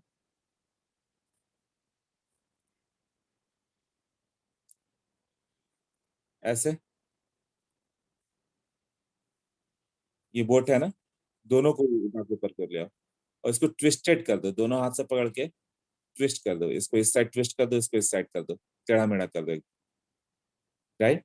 तो ट्विस्टेड आएगा तो इससे स्टेबिलिटी बढ़ जाएगी, दोनों हाइड्रोजन एक दूसरे के सामने नहीं आएगा, स्टैगर्ड फॉर्म से हट जाएंगे। तो ट्विस्ट बोर्ड में क्या क्या है, देखो क्या लिखा हुआ है, एंगल स्ट्रेंथ तो ये जीरो कर ही ले रहा अपना, राइट, सब एंगल स्ट्रेंथ जीरो कर लेगा, सिर्फ हाफ चेयर छोड़ के, वो हाईली अनस्टेबल होगा क्योंकि उसमें कंफर्मेशन हुआ ही नहीं, बाकी तीनों में कंफर्मेशन है। और टॉर्सनल स्ट्रेंथ को भी ये क्या कर लेगा, जीरो कर लेगा। तो बस ये लेस स्टेबल देन चेयर है, तो ये याद करना पड़ेगा तुम, चेयर फॉर्म, देन उसके बाद ट्विस्ट बोर्ड ज्यादा स्टेबल हो गया। देन बोर्ड फॉर्म का क्या प्रॉब्लम है, हाफ चेयर लिस्ट स्टेबल। हाँ बोर्ड बना के देखोगे तो बोर्ड में क्या होगा, ये सब जो नोट्स में एकदम लर्न करना है। एंगल स्ट्रेंथ सब में जीरो कर ले रहा है वो, टॉर्सनल स्ट्रेंथ भी जीरो कर ले रहा है, बट बोर्ड फॉर्म में क्या होगा, टॉर्सनल स्ट्रेंथ इतना जीरो नहीं हो पाएगा क्योंकि हाइड्रोजन एक दूसरे के सामने पड़ना स्टार्ट होंगे। ये जो हाइड्रोजन हो गया यहाँ का और ये यहाँ पे जो हाइड्रोजन है तो सामने ही पड़ गया ना, इसमें क्या होगा, टॉर्सनल स्ट्रेंथ। ट्विस्ट वर्क में क्या हो गया कि इसको ट्विस्ट कर दिया था हम लोगों ने, ऊपर ले गए कहीं, तो ये हाइड्रोजन एक दूसरे के सामने से हट गया था ना। हाँ अब यहाँ पे जो हाइड्रोजन हो गया डॉटेड जो नहीं दिख रहा है यहाँ पे, इसमें भी होगा टॉर्सनल स्ट्रेंथ,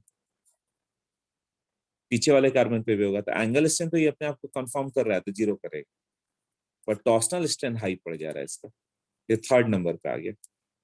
इसमें क्या होगा, ये इक्लिप्स फॉर्म में आ जाएगा, कैसे, जैसे यहाँ पे जो हाइड्रोजन हो गया, एक हाइड्रोजन इधर है, एक हाइड्रोजन इधर होगा, यहाँ भी एक हाइड्रोजन इधर होगा और एक हाइड्रोजन इधर हो गया, ये दोनों में रिपल्शन होगा ना, इसको हम लोग बोलेंगे फ्लैग पोल, फ्लैग पोल हाइड्रोजन। क्यों, बोट पे आगे फ्लैग लगा रहता है, एक पोल होगा जिसपे फ्लैग होता है, तो ये बोट के आगे वाला है जहाँ पे फ्लैग एक लगा हुआ है, तो हाइड्रोजन फ्लैग पोल की तरह ही काम कर रहा है ना, ये दोनों में रिपल्शन होता है, तो फ्लैग पोल हाइड्रोजन रिपल्शन दिखाया हुआ है ना। साथ में भी लिखा है कि C2 C3 C5 C6 इन इक्लिप्स फॉर्म, यही दिया है ना। Fourth one is half chair. Half chair मतलब तो कुछ हुआ ही नहीं ना, वो एज इट इज पड़ा हुआ, मतलब ये जो फॉर्म है इसको इधर ऊपर ले लिया गया, तो क्या हो जाएगा वो,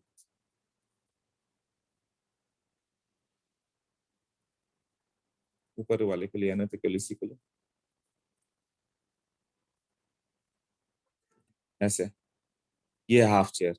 यहाँ तो सब में स्ट्रेन बचा ही रह गया ना, तो एंगल स्ट्रेन उतना कम नहीं कर पाया, तो एंगल स्ट्रेन इसका हाई रह गया, कंफर्म ही कहाँ किया, एक पाई वो एक कार्बन को ऊपर किया गया ना, तो एंगल स्ट्रेन भी हाई है और सब एक दूसरे के सामने है, तो टॉर्सनल स्ट्रेन भी हाई है, सारे हाइड्रोजन एक दूसरे के सामने, मोस्ट अनस्टेबल हो गया। तो स्टेबिलिटी ऑर्डर अच्छे से याद कर लोगे, chair form, half chair most unstable क्योंकि इसमें कुछ भी नहीं हुआ।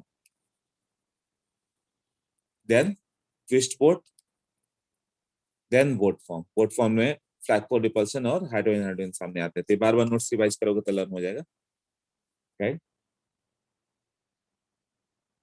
अब इसमें दो तरह का फॉर्म है, जब तुम्हें दिखाना होगा तो एक्सियल और इक्वेटोरियल, ये होगा एक्सियल और स्लैंट लाइन इक्वेटोरियल। इक्वेटोरियल को कैसे दिखाओगे? स्लैंट लाइन, और वर्टिकल लाइन एक्सियल। तो जब तुम्हें एक्सियल और इक्वेटोरियल दिखाना हो तो ये याद रखो, ये ऊपर वाला हाइड्रोजन है, कार्बन है, तो इसका एक्सियल ऊपर ही दिखाओ। ये नीचे है तो इसको नीचे ही दिखाओ ऐसा। ये ऊपर है तो इसको ऊपर दिखाओ, ये ऊपर है तो इसको भी ऊपर दिखाओ, ये नीचे है इसको नीचे दिखाओ, इसको भी नीचे दिखाओ। ये सब एक्सियल हो गए, ये सब एक्सियल हाइड्रोजन हो गए। क्लियर? जो जैसे है, ऊपर है तो ऊपर, नीचे है तो नीचे। अब स्लैंट वाला, इससे 120 डिग्री पे हम लोग को दिखाना है, तो इससे 120 डिग्री पे हाइड्रोजन इधर जाएगा। ये क्या होगा? इक्वेटोरियल ना, रेड वाला इक्वेटोरियल। ये हाइड्रोजन यहाँ पे है, तो हाइड्रोजन कैसे दिखाते हो? कंफर्मेशन सोचो, तुम इधर दिखाओगे, इधर दिखाओगे, ऐसे दिखाओगे। ऐसा था ना, एक हाइड्रोजन इधर तो एक हाइड्रोजन इधर, ऐसे दिखाना पड़ा। ये क्लियर हुआ कैसे दिखा? यहाँ पे जाओगे तो एक हाइड्रोजन नीचे है तो एक हाइड्रोजन इधर, ऐसे दिखाते थे ना हम लोग। यहाँ हाइड्रोजन है तो दूसरा इधर जाएगा, मतलब यहाँ से कितने एंगल पे? इस साइड ना, तो ये भी इक्वेटोरियल। क्लियर हुआ? हाँ, तो ये दो इक्वेटोरियल हो गए। अब इक्वेटोरियल को हमेशा हम लोग को रिंग से बाहर ही दिखाना है। इसका किधर जाएगा?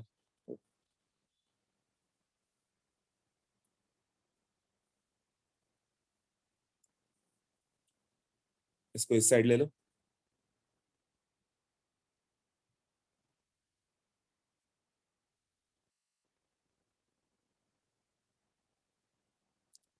इससे 120 पे इधर ले लो, राइट। इससे 120 पे इधर ले लो, इससे 120 पे, मतलब रिंग से बाहर दिखाना। तो रेड वाले क्या हो गए? इक्वेटोरियल। स्लैंट लाइन है ना सब, एक्सियल इक्वेटोरियल होगा। जब फ्लिपिंग होगी एक्सियल वाले इक्वेटोरियल हो जाएंगे, इक्वेटोरियल वाले एक्सियल बन जाते। फ्लिपिंग कभी भी होगी तो इक्वेटोरियल का एक्सियल बना देना और एक्सियल का इक्वेटोरियल, ऐसे। तो होगा क्या? ये जो हाइड्रोजन है ना, ऊपर वाला हाइड्रोजन, वो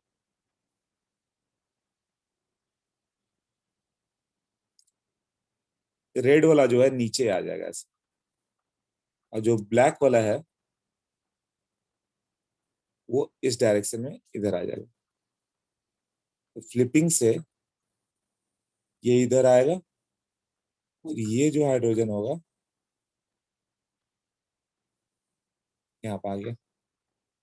फ्लिपिंग में क्या होता है? Equatorial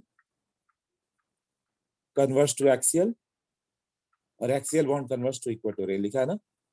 axial bond convert to equatorial and equatorial convert to axial. ऐसे ओवरलैप करोगे तो इस तरह से हो जाएगा। यहाँ भी क्या हो जाएगा? ये जो हाइड्रोजन सबका इक्वेटोरियल एक्सियल बन जाएगा, तो ये हाइड्रोजन जो हो गया वो इधर आ जाएगा, और जो रेड वाला था वो इधर चला जाएगा एक्सियल में।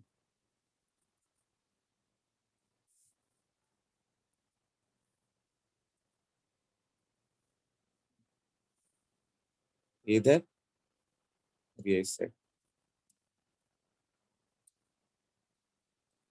ये क्लियर हुआ कैसे कन्वर्सन हुआ? तो जब भी फ्लिप करोगे तो इस तरह से करते जाना।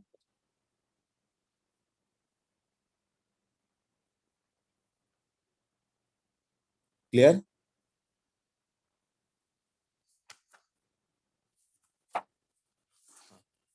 फ्लिपिंग में इस तरह से आता जाता है।